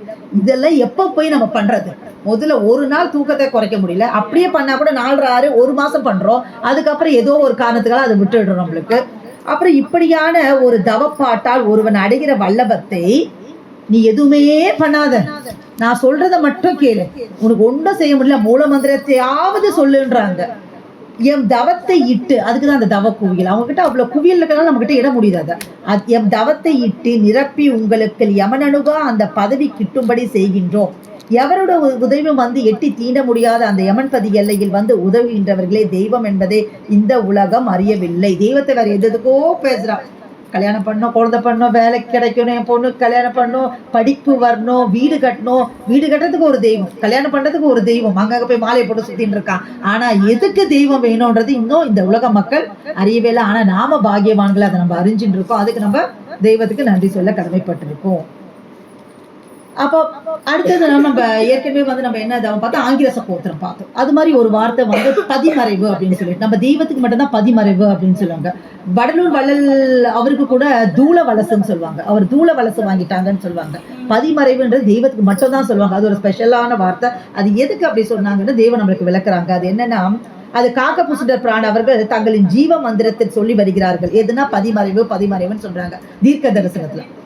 அப்போ அதை கேட்கும் போது உங்களுக்கு அச்சமாக இருந்தது அல்லவா? பதிமறைவுன்னா மறைஞ்சிருவாங்களோ. அப்போ எல்லாருக்கும் ஒரு ஃபர்ஸ்ட் அவ்வளவு தெரியல. தெய்வம் வந்து 1976 முன்னாடி 2 மாசத்துக்கு முன்னாடி அடிக்கடிக்கு சொல்லுவாங்களா, ஏய் இது வந்து உயிருடா, நம்மளோட தீர்க்க தரிசனம் உயிர் அடிக்கடிக்கு சொல்லுவாங்களாமா. இவங்களுக்கு ஒன்றும் புரியல. தெய்வம் நம்ம கூட தான் இருக்க போறாங்க, எங்க போறாங்க இவங்க நினைச்சிட்டு இருக்காங்க. அப்போ எமக்கு அச்சமாக இருக்கவில்லை. அவங்க சொல்றதை கேட்டு எனக்கு அச்சம் இல்லை. ஏன்னா கற்பகத்துக்குள் நுழைவதை, அந்த திருமாளிகைக்குள் நுழைவதைத்தான் பதிமறைவு என்று கூறியுள்ளார்கள். ஒரு கற்பகம்னு ஒரு தவ எல்லை இருக்கு, அதுக்குள்ள நுழையிறதா அப்படி சொல்றாங்க. நம்மளோட இதுல திருமணியான குரல் 80வது வாக்கியம் கடைசி வாக்கியத்துல தெய்வம் உத்தரவு பண்ணுவாங்க. அந்த கற்பக மாளிகை யாருக்கும் எட்டாத ஒரு மறைவான இடம். அடையாளம் இல்லாத இடம். அந்த தவோனது எல்லையில் அதன் மேலே போய் நின்றோம். உடனே அங்கு இடம் கொடுத்து கொழு கொழு என்று உள்ளே இறங்க மறைந்தோம். அதைத்தான் மறைவு என்று அவர்கள் கூறியுள்ளார்கள். அந்த நாள் முதலே எமக்கு பசி என்பது இல்லாமல் போக உணவு தேவையற்றதாக ஆகிவிட்டது. அப்போ அது எப்படியாப்பட்ட இலையா இருக்கும். அது அந்த உணவே தேவையில்லைன்னு ஒருத்தர் வாழ முடியும்னா, ஒரு வேலைன்னா தடதடன்னு வந்துடுது. காலையில எழுந்ததும் எனக்கு இன்னைக்கு 69 பார்த்தேன். தடதடன்னு என்னடான்னு பார்த்து குத்தி பார்த்தா 69 தான் இருக்கு. ஹைப்போகிளைசெமிக் உடனே ஒரு ஸ்வீட் எடுத்து சாப்பிடுன்னு தோணுது நம்மளுக்கு. அப்போ அந்த தவ எல்லையில அதை போய் அவங்க அடைஞ்சிருக்காங்கன்னா, அப்போ அவங்க கிட்ட எவ்வளவு ஒரு தவ குவியல் இருக்கணும். அப்போ அந்த கற்பக மாலையில் நுழைந்ததும் 9 கிரகங்களும் ஏக வியாழனாக, வியாழன்னா குரு, 9க்கு நமக்கு என்ன ராகு கேது சனி எல்லாப்பா, சனி வந்துருச்சுப்பா ராகு வந்துருச்சுப்பான்னு இருக்கோம். ஆனா நமக்கு மெய்வழி மக்களுக்கு தெய்வம் என்ன பண்றாங்க, எல்லாத்தையுமே வந்து ஏகம்னா நான் ஒரே மாதிரி எல்லாத்தையுமே குருவா மாத்தி விட்டுறாங்க நம்மளுக்கு. அப்போ ஏக வியாழனாக மாறிவிட்டன. அப்பத்தான் ஏக வியாழ ராசி என்பது கைவரவாயிட்டு. அது ஒரு கிரேட் நம்மளுக்கு. இந்த கிரேட் மாதிரி ஏக வியாழ ராசி கைவரவாயிடுச்சு அவங்களோட கடும் தவத்தால. 9 கிரகங்களும் வியாழனாக மாறி கையில் வந்தது எந்த செம்மல்களுக்கும் எந்த காலத்தும் இல்லை. இது வரைக்கும் நடக்கல. ஈசனுக்கும் இல்லையா. இருக்கலே ஈசன் தான் பெரிய சொல்லுவாங்க. ஈசனுக்கு கூட அது இல்லப்பா அப்படின்ட்டாங்க தெய்வம். நம்மளுக்கு தோணும்ல, சரி தெய்வம் வந்து அவதாரம் வந்தாங்க, தூளம் தாங்கி வந்தாங்க, அப்ப அந்த கடவுளுக்கே இருக்காது, நம்ம கேள்வி கேட்ட போறோம் அடுத்த வார்த்தையே சொல்லிடுறாங்க. ஈசனுக்கும் இல்லை. ஏனெனில் அந்த மகோனத அந்த அந்த எல்லை வந்து யாரும் எட்ட முடியாத ஒரு மறைவில் இருக்கிறது. அந்த கற்பக மாளிகையில் தான் மூப்பு நீக்கும் வல்லபம் இருக்கிறது. 9 கிரகங்களும் ஒருமுக நோக்கோடு ஏக விழனாக ஆகி செயல்பட நிற்கின்றன. அப்போ ஏக வியாழ ராசி. அதான் டேய் ஜாதகம்லாம் பார்க்காதடா, உனக்கு வந்து நான் எல்லாத்தையுமே வந்து குருவா மாத்தி வச்சிருக்கேன். நீ போய் திரும்ப ஜாதகம் பார்த்து சனி பெயர்ச்சி ராகுகேது பெயர்ச்சியில நீ பண்ணாது. ஏன்னா கோளறிவாளராக கிரகஸ்தார தெய்வமே நமக்கு இருக்கிறாங்க. அப்போ கற்பக நிலை தான் முதல் அணு. இந்த கற்பக தவம்ங்கிறது முதல் அணு, அதற்கு மேல் ஒரு அணு, பிறகு ஒரு அணு, இப்படியே எத்தனையோ அரும் தலங்களாகிய நிலைகள் இருக்கின்றன. இது தெய்வத்துக்கு தான் தெரியும், நம்மளுக்கு தெரியல. 16 கோணங்கள் தாண்டி கற்பகம் என்ற அந்த நிலை இருக்கிறது. அந்த எல்லையில் மூச்சானது அசைவதில்லை. நார்மலா எல்லா இடக்கும் மூச்சு போயிட்டு இருக்கோம். அந்த ஒரு எல்லை இப்பயே வந்து நம்ம கொஞ்சம் ஃபிளைட்ல ஹைட்ல போனா மூச்சு ஓடாது, இது மலை மேல போயிட்டேன்னா மூச்சு குறைச்சிது அப்படிங்கிறாங்களா. அப்போ இந்த எல்லை எத்தனை ஒரு எல்லை தாண்டி போயிருக்காங்க. அங்க மூச்சு அசைவே. இப்போ மூச்சே இல்லாம ஒருத்தர் உயிர் வாழனா அப்ப அதுக்கு எத்தனை தவப்பலன் கையில இருக்கணும் அவங்களுக்கு. அப்போ நாம் அந்த எல்லையில் அருந்தளத்தை அடைய எமது மூச்சு திக்கு முக்கடிக்கும். பல எல்லைகள் தாண்டி தாண்டி போகணும். பல எல்லைகள் செத்து போவோமோ என்று நினைக்கும்படி இருந்து செத்தாலும் சரி அப்படி போயிட்டு அவருக்கு வந்து திக்கு முக்கு அடிக்குது. உடனே திரும்பி வந்திருக்கலாம்ல, ஆனா வரல. அந்த வைராகியம் விடாப்பிடி. நம்ம எல்லாம் கொஞ்சம் போயிட்டு மூச்சு, இப்போ ஒரு மலை ஏறோம்னு வச்சுக்கோங்களேன், கொஞ்சம் ஒரு ஸ்டெப்ஸ் ஏறினது மூச்சு வாங்கிச்சா நான் இங்கேயே உட்காந்துக்கிறேன், நீங்க போயிட்டு வாங்கணுமா, அதுதான் மனித இயல்பு. ஆனா இவங்களுக்கு அவ்வளவு போறாங்க, அதுல ஆபத்து இருக்குன்னு தெரியுது, மூச்சு திக்கு முக்கு அடிக்குது, இருந்தாலும் விடாம திரும்ப போறாங்க. தெய்வம் செத்தாலும் சரி என்ற முழு முனைப்போடு சென்று அந்த எல்லையை எட்டி ஏறி அடைந்தோம். அவங்களோட அனுபவத்தை நம்ம கூட பங்கிக்கிறாங்க.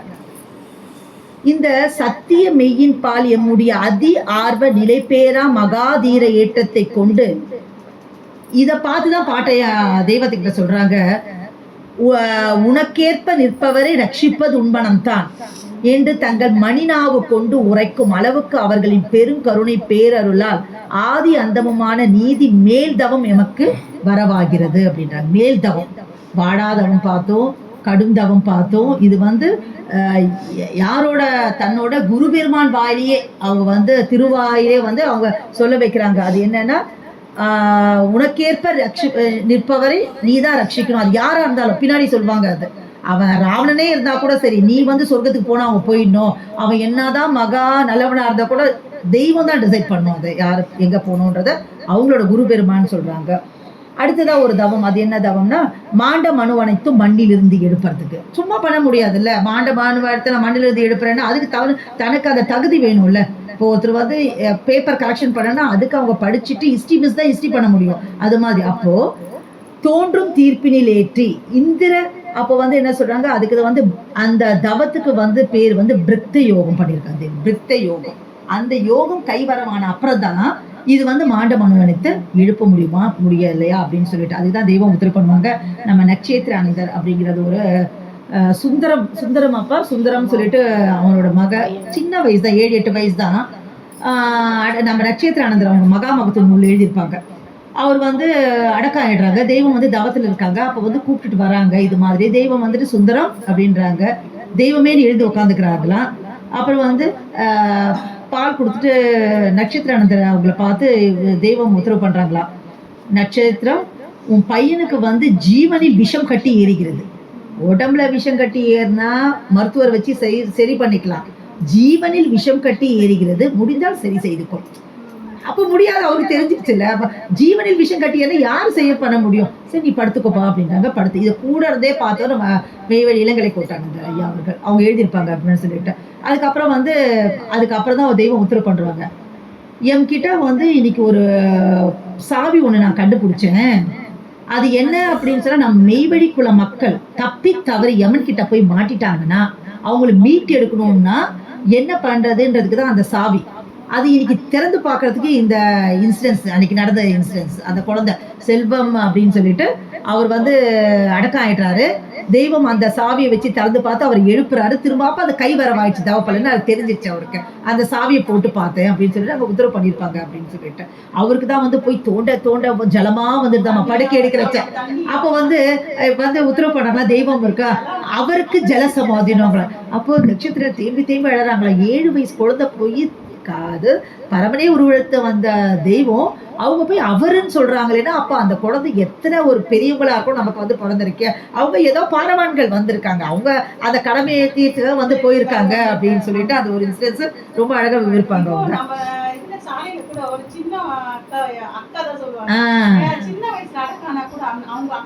அந்த அக்கா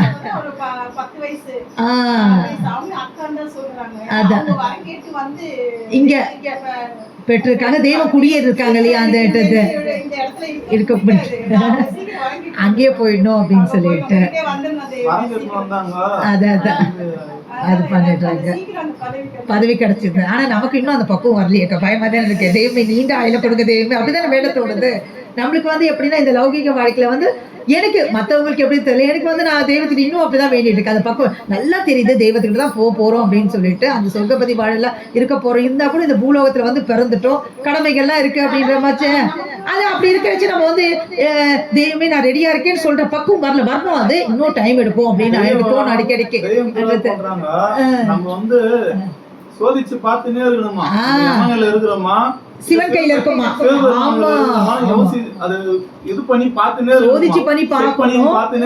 சாவி பற்றி பேசிக்கொண்டு விசாரிக்கொண்டு இருக்கவன் தான் நான் இருப்பேன்னு சொல்றாங்க. ஐயோ சாவி பேசக்கூடாதுன்னா அப்ப எங்க நீ, அப்பதான் பயம் வரும். எம பயம் வரணும். எம பயம் வந்தா நம்ம அதுல மீள வரும். அப்போ நம்ம ஒரு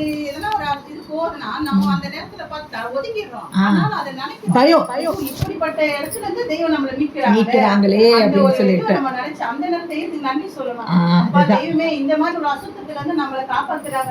பரிசுத்தத்தை காக்கிருக்கீங்களே, அதுவும் ஒரு பாடம் இல்லாம நம்மளுக்கு லகுவா, அது ரொம்ப முக்கியம் இல்லை. நம்ம அதுக்காக ஒண்ணுமே பாடுபடல போயிட்டு இருக்கிறது. அதுதான் செத்து போயிட்டாங்கன்னாக்கா இடத்துல வந்து அந்த வந்துருந்தாக்கா நம்ம பயம் வந்துருது. எப்படா திப்பு அங்க எங்க எப்படி தப்பிச்சு ஓடலாம், எந்த பக்கம் போலாம் அப்படின்ற யோசனை லாக் ஆயிடுவோம். நம்மளுக்கு கண்ணை மூடி எல்லாத்தையும் ரைஸ் பண்ணிட்டு அப்படியே உட்கார்ந்து ரொம்ப கஷ்டமா இருக்கும். கொடுத்திருக்காங்க பாருங்க, அது தெரியாதுல நமக்கு. அதெல்லாம் நமக்கு எல்லாமே தெரிவிச்சிருக்காங்க பாருங்க. அது அசுத்தம் அப்படின்றது நமக்கு. ஆமா, அதுக்கே தெய்வத்துக்கு நம்ம நன்றி சொல்லணும். நம்ம அதுக்காக நெல்லோட அருமை வெயில்ல தெரியும்ங்கற மாதிரி இத பார்த்தாதான் நம்மளுக்கு வந்து அதோட பவர் தெரியும். நம்ம தாப்பல்லம் புடின்னு வராங்க. அவரு இறந்து போன வந்து நம்ம தாப்பல்லம் புடின்னு. ஆமா, அவங்க கிட்ட இருக்காது. இப்ப அவங்க போய் அங்க நிரூபிக்கணும் இல்லையா, அவங்க கிட்ட இருக்காது அது அப்படின்னு சொல்லிட்டு. அதுதான் நம்ம கிட்ட இருக்கிறதே ரொம்ப கவர்ச்சி. நம்ம எல்லாத்தையும் வீண் ஆக்கிட்டு இருக்கிறது, சேர்த்து வைக்கிறது. அதுக்குதான் ஒரு இந்த பிருத்த யோகம் அப்படிங்கிறதுக்கு ஒரு இந்த லௌகிக வாழ்க்கையில ஒரு உதாரணம் சொல்றாங்க. இந்திர கோப பூச்சின்னு ஒண்ணு இருக்கும்லக்கா. அது என்னன்னா சிகப்பு வெல்வெட் கலர்ல இருக்குமாமா. அது வந்து முட்டையிட்டு தான் குஞ்சு பொறிக்குமாமா. ஆனா வந்து என்ன பண்ணுவாங்கன்னா, அது செத்து போச்சுன்னு சொன்னா அதை எடுத்து சேகரிச்சு வச்சுட்டு நல்லா தூளாக்கி வச்சுப்பாங்களாமா. தூளாக்கி வச்சுட்டு ஒரு தக்க பருவ காலம் வந்து அப்புறம் என்ன பண்ணுவாங்கன்னா, இப்போ கொஞ்சம் எடுத்து அதை தண்ணியில நினைச்சு கரைச்சி வெக்கோல் இருக்கு இல்லையா, அது மேல போட்டுட்டு மண்ணில் வச்சுட்டு அது பூச்சிலாம் உருவாக்கிடுமாமா. அப்போ இந்த ஜீவராசிக்கே மாண்டது திரும்ப உயிர் பேய்க்கிறதுனா நீ வந்து உயிர் பெக்கிற இது என்ன அதிசயம்ன்றதுக்கு எக்ஸாம்பிள் கொடுக்குறாங்க தெய்வம். அது பேர் வந்து இந்திர கோப பூச்சம்மா தேவம் இருக்குது. இது உத்தரவு பண்றாங்க தெய்வம். சிகப்பு வெல்வெட் நிறத்துல இருக்குது. அது வாழ்நாளே 60 வயசு தானம்மா, 60 நாள் தான் இருக்குமாமா, 60 நாள் தான் வாழக்கூடியது. இறந்ததும் உலர்த்தி தூளாக்கி நீரில் நனைத்து வைக்கோல் தூவி மூடி வைத்து அதுல இருக்க அந்த ஒவ்வொரு துகளும் ஒவ்வொரு பூச்சாக உருவெடுத்து வரும். ஆக ஒரு பூச்சியின் தூசியே உருவெடுக்கிறது என்றால் 6 அறிவுடைய உன்னதமான மாண்ட மனுவின் வித்து மண்ணில் விளைவேறும் அப்படின்னு நிறைய பேர் மாண்ட மனுக்கு எழுந்துக்குது, தேவனின் ஒளி கேட்டு உயிர்ப்பிப்பார்கள், எல்லா வசனங்களும் சொல்றாங்க நம்மளுக்கு அப்படின்றாங்க. அப்போ எப்போ உயிர்ப்பிக்கும்னா அதற்குரிய தேவ ஆவி உலகில் பரவும் போது நித்திய தேகத்தோடு மீண்டும் எழுந்து வருவான் என்று ஆன்ம அறிவு பெற்றவர்கள் உணருவார்கள். வள்ளலார் என்ன உத்தரவு பண்ணியிருக்காங்கன்னா, உயிரோடு செத்தாரெல்லாம் எழுவார் என்று கைத்தாளம் போட அவங்க பாடலையும் சொல்லியிருக்காங்க. எல்லா மகான்களும் சொன்னாங்க. ஆனா அவங்களுக்கு வந்து தெய்வம் அதான் உத்தரவு பண்ணுவாங்க, கடையை விருத்தம் கொள்வாரிலே கட்டி விட்டோம் அவர் சொல்லிட்டாரு. ஏன்னா அப்போ ஒரு தலை 2 தலை சேர்க்கறது கூட கஷ்டமா இருந்தது அவங்களுக்கு. நம்ம தெய்வம் வந்துதான் 5048 தலை சேர்க்க முடிஞ்சோம். அதுக்கு பாடு எத்தனை பாடு, ஒருத்தரும் வந்து சோதிக்க வந்தவங்க தான். யாரும் வந்து என்னை வந்து நான் சேர்த்துக்கிறேன்னு வரல. அங்க ஒருத்தர் இருக்காராமே என்ன பண்றாரு, வந்து அவர்கிட்ட பாடல் பாடி அவரவருக்கு ஏத்த மாதிரி வேஷம் போட்டு பயில் பண்ணி அவங்கள வந்து கை போட்டோம் அப்படின்னு சொல்லுவாங்க. உடல் பொருளாவே தத்தம் பண்ணுங்க, அப்பதான் வந்து அந்த நிலையை வந்து பெற முடியுமா. நம்ம எங்கடா தத்தம் பண்ற எதுவும் அடுத்த நிமிஷம் வந்து சொல்வாங்க சேர்ந்துட்டு உபதேசம் எல்லாம் வாங்கிட்டு அடுத்த நாள் போய் தெய்வமே பொண்டாட்டி பிள்ளைங்களா இருக்குது நான் ஊருக்கு போறேன்னு கேட்பாங்களா. தெய்வம் அடப்பாவி நேத்து தானே எல்லாம் தத்தம் பண்ண என்கிட்ட சொன்னேன் அப்படின்வாங்களாமா. வரலையே நம்மளுக்கு அது. உடல் பொருளாவே தத்தம் பண்ணாதான் கிடைக்குமா. ஒரு சில விஷயம் சொல்லுவாங்க, நாங்க வந்து நீங்க எல்லாம் இப்ப பஸ்ல ஜாலியா போறீங்க, அப்ப நாங்க கால்நடையா போனோம். ஆனா நீங்க கால்நடையா போனீங்க, நீங்க தெய்வத்தை தரிசனம் பண்ணீங்கல்ல, அதுதான் என்ன கஷ்டம் வேணா பட்டிருக்கலாம். ஆமா. அப்ப வந்து தெய்வம் அந்த கற்பக தவத்தை பத்தி பேசச்சு. இன்னொன்னு எப்போ அந்த கற்பக தவம் வந்து அவங்களுடைய மாணாக்கர்களுக்கெல்லாம் கொடுத்தாங்கன்னா 76 தெய்வம் 16 அந்த 74 வந்து 29:10 எடுத்து வச்சாங்க. அப்போ எப்படி மற்ற தீட்சைகள் 64 தீட்சைகளை வந்து தெய்வம் இவ்வளோ பாடுபட்டாங்க. நம்மகிட்ட சொன்னாங்க எப்படின்னா திக்கு முக்க அடிச்சு செத்தா போகுன்ற நிலைமை வந்ததுன்னு. ஆனா அவங்களுக்கு அந்த பாதையில கூட்டு போகாம இவங்களா ஒரு சுலபமான பாதையை போட்டு அவங்கள அப்படி கூட்டு போறதுக்கு வழிவகுத்தாங்களாமா. அதற்கு நாம் வேறு பாதை எமது தேவ யுக்தி கொண்டு போட்டு உங்களை அழைத்து செல்ல போகிறோம். வெகு சுகமான இன்பமான பாதை அது. எமது மெய்வழி செங்காவி ரதத்தை நடத்த முன்னிருந்த ஞான சட்டங்களை எப்படி எப்படி மாற்றி அமைத்து உங்களை இந்த ஜீவ ரட்சிப்பு மேட்டில் ஏற்றி இப்பெரும் குலத்தை உண்டாக்கினோமோ அப்படியே இதற்கும் ஒரு தனி ஒரு பாதை போட்டு உங்களை அழைத்து செல்ல நினைத்து கொண்டுள்ளோம் அப்படின்னு சொல்லிட்டு அந்த தீட்சை கற்பக தீட்சை அனந்தர்களுக்கு வந்து 29/10/74 முதல்ல அவங்களுக்கு அந்த தீட்சை கொடுக்க ஆரம்பிச்சாங்களாமா. எமது குரு கொண்டலாகிய அருஞ்செல்வ சிவராஜ அமலாண்மை நல்கிய அதி அரசு மாலின் துணை நமக்கு வேணும் என்று அவர்கள் பின் சென்றோம். அதனால் நமக்கு நஷ்டமா வந்தது இல்லை. யமன் கை தீண்டாத பேராண்மை அதிகாரம் அவனது வல்லபத்தை மிதித்து ஆளுகின்ற அதிஜய ஆட்சி எம் கையில் வரப்பெற்றோம். மீட்பே இன்றி தங்கி தரிக்கும்படி ஆக்கிவிடும் நரக கொடுமைக்கு முன் இவ்வுலக சுகபோக வாழ்க்கையை துறந்தால் ஏற்பட்ட துன்பங்கள் கஷ்டங்கள் இப்பதான் நம்ம பேசணும். தெய்வம் எவ்வளவு பாடுபட்டிருப்பாங்கன்னு. ஆனா தெய்வம் என்ன உத்தரவு பண்றாங்கன்னா, எனக்கு இதெல்லாம் ஒரு பொருட்டாவே தெரியல. என் ஐயன் பின்னாடி நான் போறச்ச இங்க நான் இந்த அகில வளம் வரும் பருவச்சுலாம் நம்ம நிறைய குளிரையே போர்வையாக போட்டிருக்காங்க, பசியே உணவாக சாப்பிட்டாங்க, தாகத்தையே அப்படின்னு சொல்லிட்டாங்க. அப்ப அதெல்லாம் சொல்றாங்க, ஏற்பட்ட துன்பங்கள் கஷ்டங்கள் எமக்கு ஒரு பொருட்டாக தோணவே இல்லை. ஆகவே தான் உலக துயரை நாம் அதாவது வேணுமென்று சம்மதிக்க ஏற்றுக்கொண்டோமா. ஏன் சம்மதிக்க ஏற்றுக்கொண்டோம்னா அந்த யமன்கிட்ட இருந்து எப்படியானா அவங்க மட்டும் மீண்டா போகாது, நம்மளையும் மீட்கணும் அப்படிங்கிறதுக்காக. அதாவது இப்போ நம்மளுக்கு வந்து ஜீவப்பிரயாணம் பத்தி பேசுறச்சு என்ன சொல்வாங்கன்னா, வாழைப்பழத்துல ஊசி போடுற மாதிரி, வெண்ணெயில மயிரை போட்டி எடுக்கிற மாதிரி அப்படின்னு சொல்றாங்க. ஆனா அதை கூட நான் ஒத்துக்க மாட்டேன் அப்படின்னு தெய்வம் உத்தரவு பண்றாங்க. ஏன்னா வாழைப்பழத்துல ஊசி ஏத்துறச்சியும் வெண்ணெயில மயிரை போட்டி எடுக்கிற ஒரு சிறு உராஞ்சல் இருக்கும். ஆனா நம்ம இலையில நடக்கிற ஜீவ பிரயாணம் அது கூட இல்லை. சிறிதளவு உராஞ்சல் இருக்கும் அல்லவா, அந்த உராஞ்சல் கூட இல்லாது மிக லாவகமாய் ஜீவன் இத்தூலத்தை கூட்டை உதறிவிட்டு போய் தனது சொந்த மெய் தேகத்தில் நுழைந்து கொள்கிறது. இதில் நீங்கள் செய்த தவத்தால் கிட்டுமா. நம்ம தவத்தால கிட்டது ஜீவ பிரயாணம்லாம் அவங்க போடுற பிச்சை, அதை நினைச்சு பார்க்கணும். அடுத்ததா ஒரு தவம் இருக்கு. நம்ம எல்லாம் பாக்குறது, நம்ம எல்லாம் ரொம்ப பெருமையா சொல்லியிருக்கோம், தீர்த்தம் குடிச்சாங்க அப்படின்னு சொல்லிட்டு. அது சாதாரண ஒரு பிம்பத்தை தீர்த்தம் கொடுத்து வைக்க சாதாரணமா, அதுக்கு அங்கதான் தவ குவியல். அவங்க கிட்ட எத்தனை ஒரு தவ ஏற்றம் இருக்குன்னு பார்க்க போறோம். எம் உத்தரவுக்கு ஒரு சவத்தை தீர்த்தம் சாப்பிட பண்ணுவதற்கு நாம் செய்துள்ள தவத்தின் அளவு உங்கள் அறிவுக்கு படும்படி சொல்லுவதாக இருந்தால், ஆணாக இருக்கும் ஒரு உருவை மிக காரமாக அழுத்தமாக நினைத்து பெண்ணுருவாக ஆக்குவது, கட்டாயமாக்கியே விடுவது எத்தகைய நெடிய பாடுடைய தவச்செயலோ அத்தகைய காரமான ஒரு, அதாவது முனைக்கூரோங்கிய வல்லப அளப்பரும் தவப்பாடு. ஒரு ஆணை பெண்ணா ஆக்கினா சாதாரண ஒரு விஷயமா அது உருக்கொண்டுனா அது எவ்வளோ பெரிய தவத்தால அது அடும்பாடோ, அது மாதிரிதான் ஒரு நம்மளாம் போய் பார்த்துட்டு எட்டி பார்த்துட்டு தீர்த்தம் நல்லா குடிச்சாங்கப்பா அப்படிங்கிறாங்கன்னு சொல்லிட்டு இருக்கோம். அது தெய்வம் அங்க எவ்வளவு பாடுபட்டிருக்காங்க, எவ்வளவு தவப்பாட்டை தூக்கி போடுறாங்கிறது அந்த நேரத்தில் நம்ம அதை தான் நினைக்கணும். நம்மளுக்கு அண்ணா குடிச்சாரு அக்கா குடிச்சாங்கன்றதை விட தெய்வத்தோட எத்தனை தவத்தை அங்க போட்டிருக்காங்க அப்படின்றத நம்ம நினைச்சு பார்க்கணும். அந்த இணையற்ற தவ வரவை கொண்டு ஈடு செய்து நிரப்பியே சவத்தை தீர்த்தம் சாப்பிடும்படி உத்தரவிட பெறுகிறது.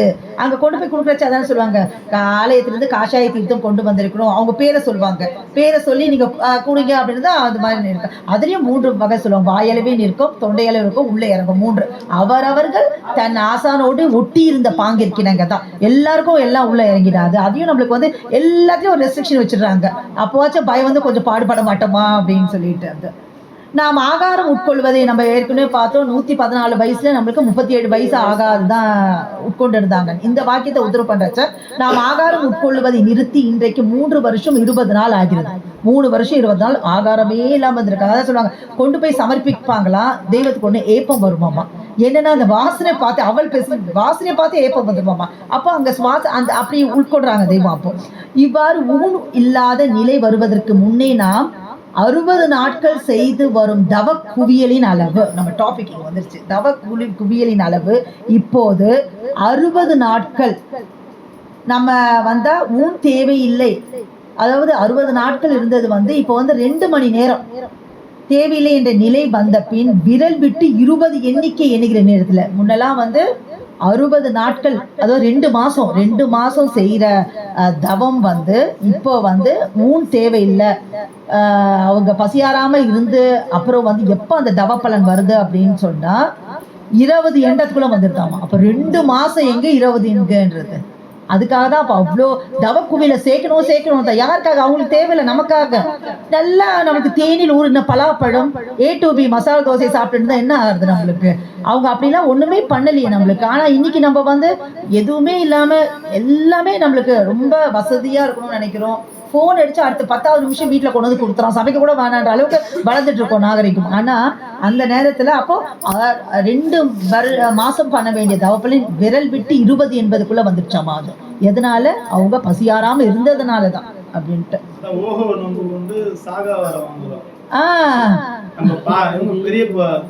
திருவாக்கு ஓஹோ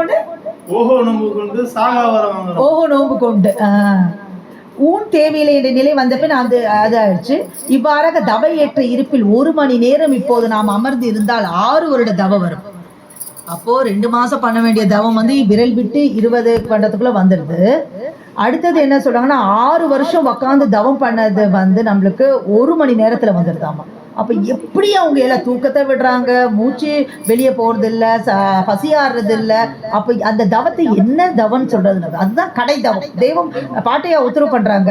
இருக்கட்டும், பாட்டையா என்ன உத்தரவு பண்றாங்க அப்படின்னு சொன்னா அதுதான் வந்து தவமே நீங்க தான் அப்படின்ட்டாங்க. இதுல இருக்கு, அருளமதத்துல இருக்கு, தவமே நீங்க தான், வேற ஒண்ணுமே இல்லை. தவத்துக்கு நீங்க தான், வார்த்தைக்கு நீங்க தான், அதுக்கு கடை தவம்ன்றாங்க. இதான் கடை.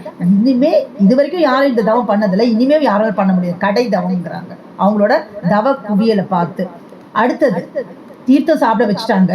அடுத்தது மாண்ட மனதை எடுத்து மண்டியிலிருந்து எழுப்பணும். எழுப்பி தீர்த்த வேறு ஒருவர் வந்து செய்வார்களோ என்னமோ என்று நாம் நினைத்தது உண்டு. இப்ப பார்க்கும்போது அந்த பார பெரிய வேலையும் எம் தலையிலேயே கட்டிவிட்டார்கள் என்று நிச்சயமாய் தெரிகிறது. அந்த இறுதி நீதி தீர்ப்பை நடத்துவதற்காக கண்டி விரார்த்தம் அடுத்தது இப்போ நாம் இயற்றி வருகிறது. மனுமலை துவங்கிய கால வரம்பிலிருந்து வந்த யாவருக்கும் தேகம் தந்து மண்ணிலிருந்து எழுப்புவது என்பது சின்ன காரியமா? இல்லை. அதற்கு எத்தகைய மீறிய அதிக அளவு தவ குவியல் வேண்டும். அதே தான் சொல்றாங்க. அப்போ 114 வயசுலேருந்து 37 வயசு வரைக்கும் இருந்த மிச்ச காலத்தை, அதாவது ஒரு 78 வருஷ காலத்தை இந்த தவத்துக்காக நான் செலவு செய்திருக்கேன். அப்படி அதாவது உங்கள் எல்லோருடைய தலை செழிக்க எடுத்து தவப்பாடாக மாற்றப்பெற்று எம் கையகத்தில் உள்ளது அந்த நேரம்லாம் அப்படிங்கிறாங்க. இப்போ நான் எனக்கு வந்து இவ்வளோ தவ பலன் இருக்குது, தவ குவியல் இருக்குது, நம்மலாம் பேசிட்டு இருக்கோம். அது என் கைக்கு சும்மாவா வந்தது? நம்மளை பார்த்து கேள்வி கேட்குறாங்க. வான்மதி குரல் 109வது பக்கத்தில். இந்த தெய்வ முதல் எளிதாகவா என் கைக்கு வந்தது? குடல் கருக எலும்பு இலக. எலும்பு வந்து உடையும்னு கேள்விப்பட்டிருக்கோம், எலும்பு வளையும் கூட படும். அது எலும்பு இலகன்றது நான் இங்கே தான் முதல்ல கேள்விப்பட்டேன். திருப்பரங்குன்றத்தில் போய் உட்காந்துட்டு சன்லைட்லாம் படாமல் அந்த கால்சியம்லாம் இல்லாமல் எலும்பு வந்து இலகுதாம. எலும்பு இலக சுவாசம் திட்டு முட்டடித்து தடுமாற இனி செத்தே போவோம் என்று எல்லை வரை வந்தும் மாறாமல் உளையாது சலையாது களையாது ஊனி நின்ற பின்னரே சுவாசம் உள் ஒடுங்கி அடங்கி ஆரம்பித்தது. அந்த தவாதிக்கும் மேலும் மேலும் வலுத்து விளைவேற வெளிச்சக்காலை எட்டினோம். இவ்வாறாகிய தன்னிகரற்ற நெடுங்கால தவப்பாட்டினால் சகல தேவ சன்னதகளும் எமது கைவரப் பெற்றோம். நித்திய யுக உற்பவத்திற்கான ஸ்வேதவராக கல்பதவமே இப்போது நடக்கும் உருமகால தவம். 11:45 12 கால வரைக்கும் போய் என்ன பண்றோம் நம்ம அங்க உருமகால தவத்துல? திரை விலகி வருகும் இவர் நிரந்தனில் பாடுறோம்ல, 11:45 போயிட்டு வந்து அப்ப அந்த நேரத்துல எல்லா கோயிலும் சாத்திடுவாங்க மத்தியான நேரத்துல. ஆனா நம்ம தெய்வத்துக்காக தனியா அது காக்க சொல்லுவாங்க தீர்க்கதரிசனத்துல, அது தனியாக இந்த அதாவது சதுர்யுகம் காணாத எம்முடைய இந்த தவ விளைவிற்கென்றே உருவகால நேரம் ஊழி ஊழி காலமாக ஒதுக்கி வைக்க பெற்றிருந்தது. முன்வந்த மகத்துக்கள் எவரும் அந்த நேரத்தில் தவத்தில் இருப்பதில்லை.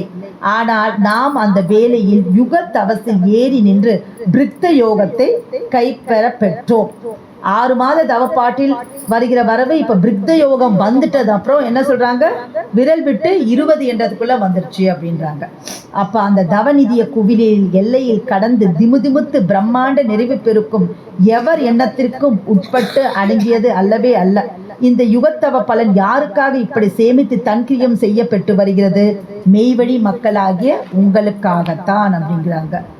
இதை வந்து இன்னொன்று ஒரு பெரிய ஸ்பெஷாலிட்டி என்ன அப்படின்னு சொன்னா, அதாவது நம்மளோட வேதம் படிச்சாதான் அவங்களுக்கு வந்து முக்தி தராங்க அப்படிங்கிறது இல்லை அப்படிங்கிறாங்க. அதுக்கும் தவம் வச்சிருக்காங்க தெய்வம் கையில. என்னன்னா தமிழ் பாஷை தெரியாதவர்கள் கூட, நம்ம எத்தனை பேர் இன்னைக்கு வரோம் கன்னட இங்கிலீஷ்ல எழுதி ஆத்தாலாய் அப்படின்னு பாடிட்டு இருக்காரு வந்து கேட்கறதுக்கு அப்படின்னு சொல்லிட்டு.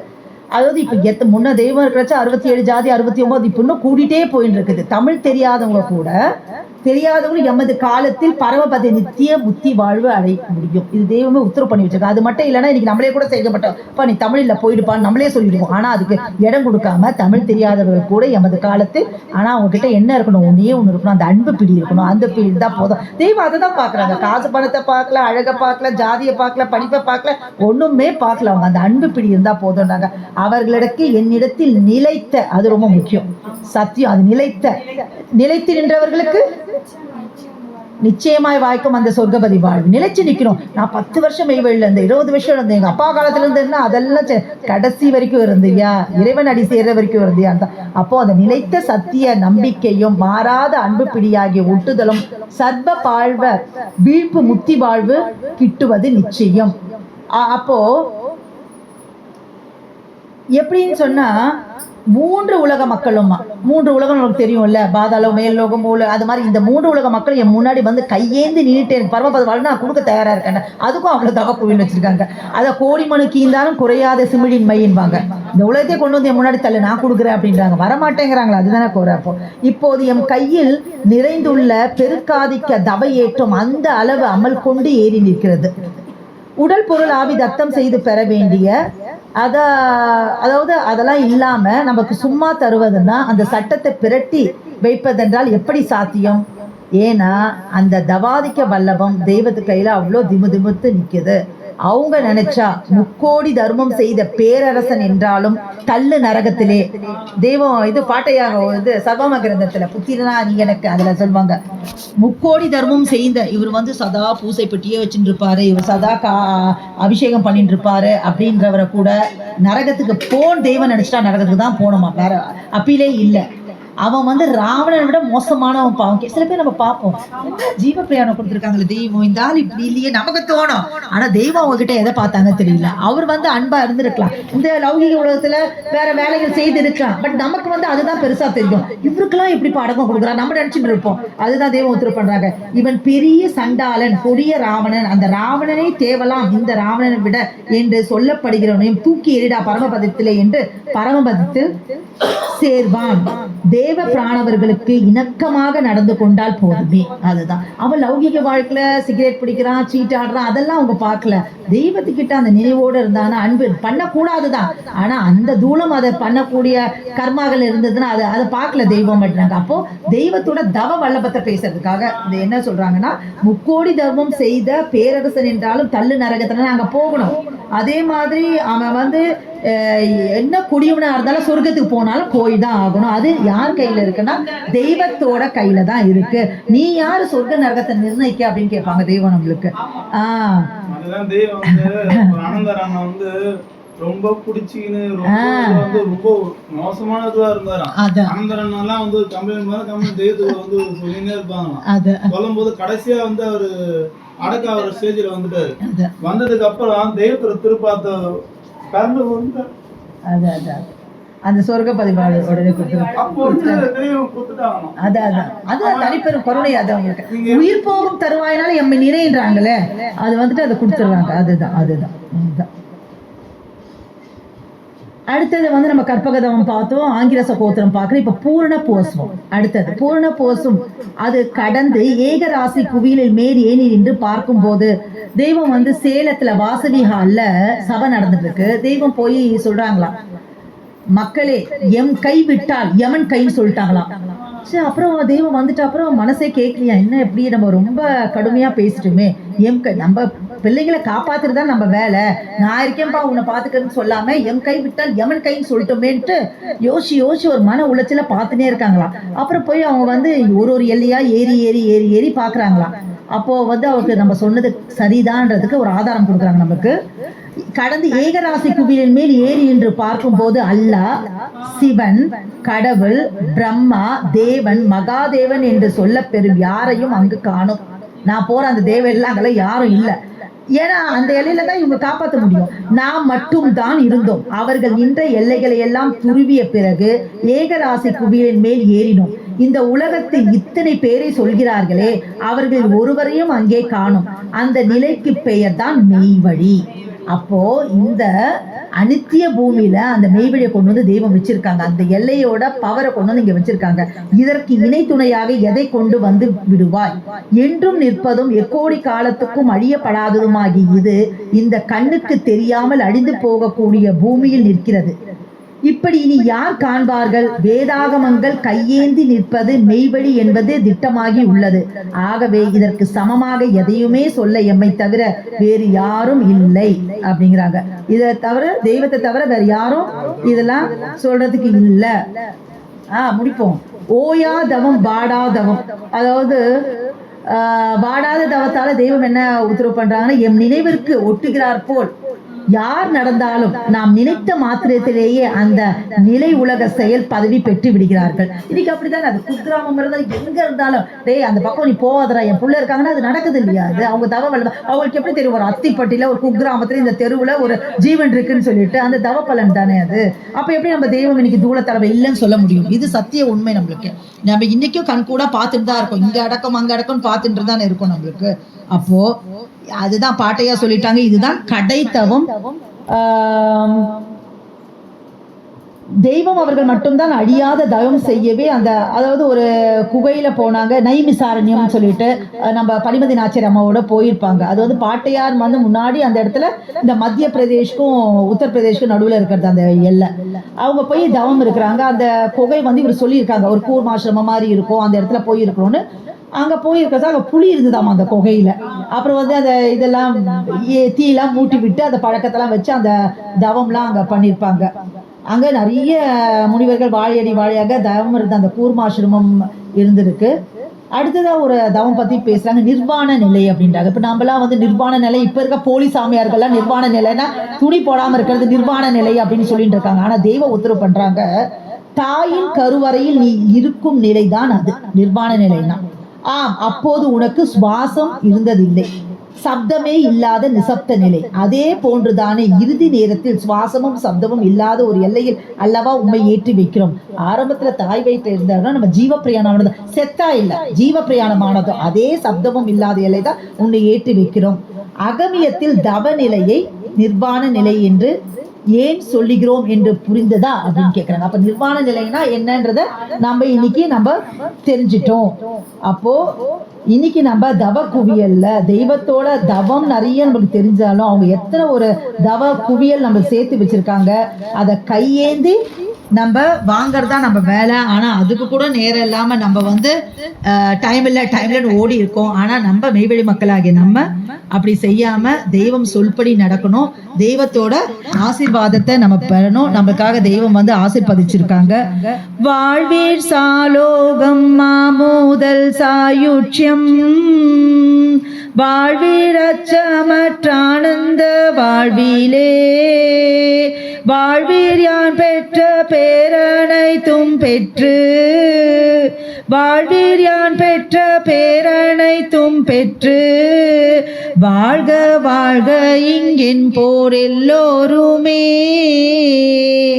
என்று நம் மூக்கு வெளியே மூச்சோடாத அவங்களுடைய ஊன் உறக்கமட்ட நமது குலதெய்வம் பிரம்ம பிரகாச மெய்வழிச்சாலை ஆண்டவர்களின் ஆசீர்வாதத்தோடு அவர்கள் சொல்படி நடந்து அந்த 4ஆம் பதமான மேலாம் பதத்தை நாம் கைப்போடுவோமாக. அவர்கள் இரக்கத்தையும் அன்பையும் பெற்று அந்த சொர்க்கபதி வாழ்வுக்கு நாம் செல்வோமாக என்று கூறி மீண்டும் மீண்டும் முத்தி பேரவை தொடரும். நமஸ்காரம்.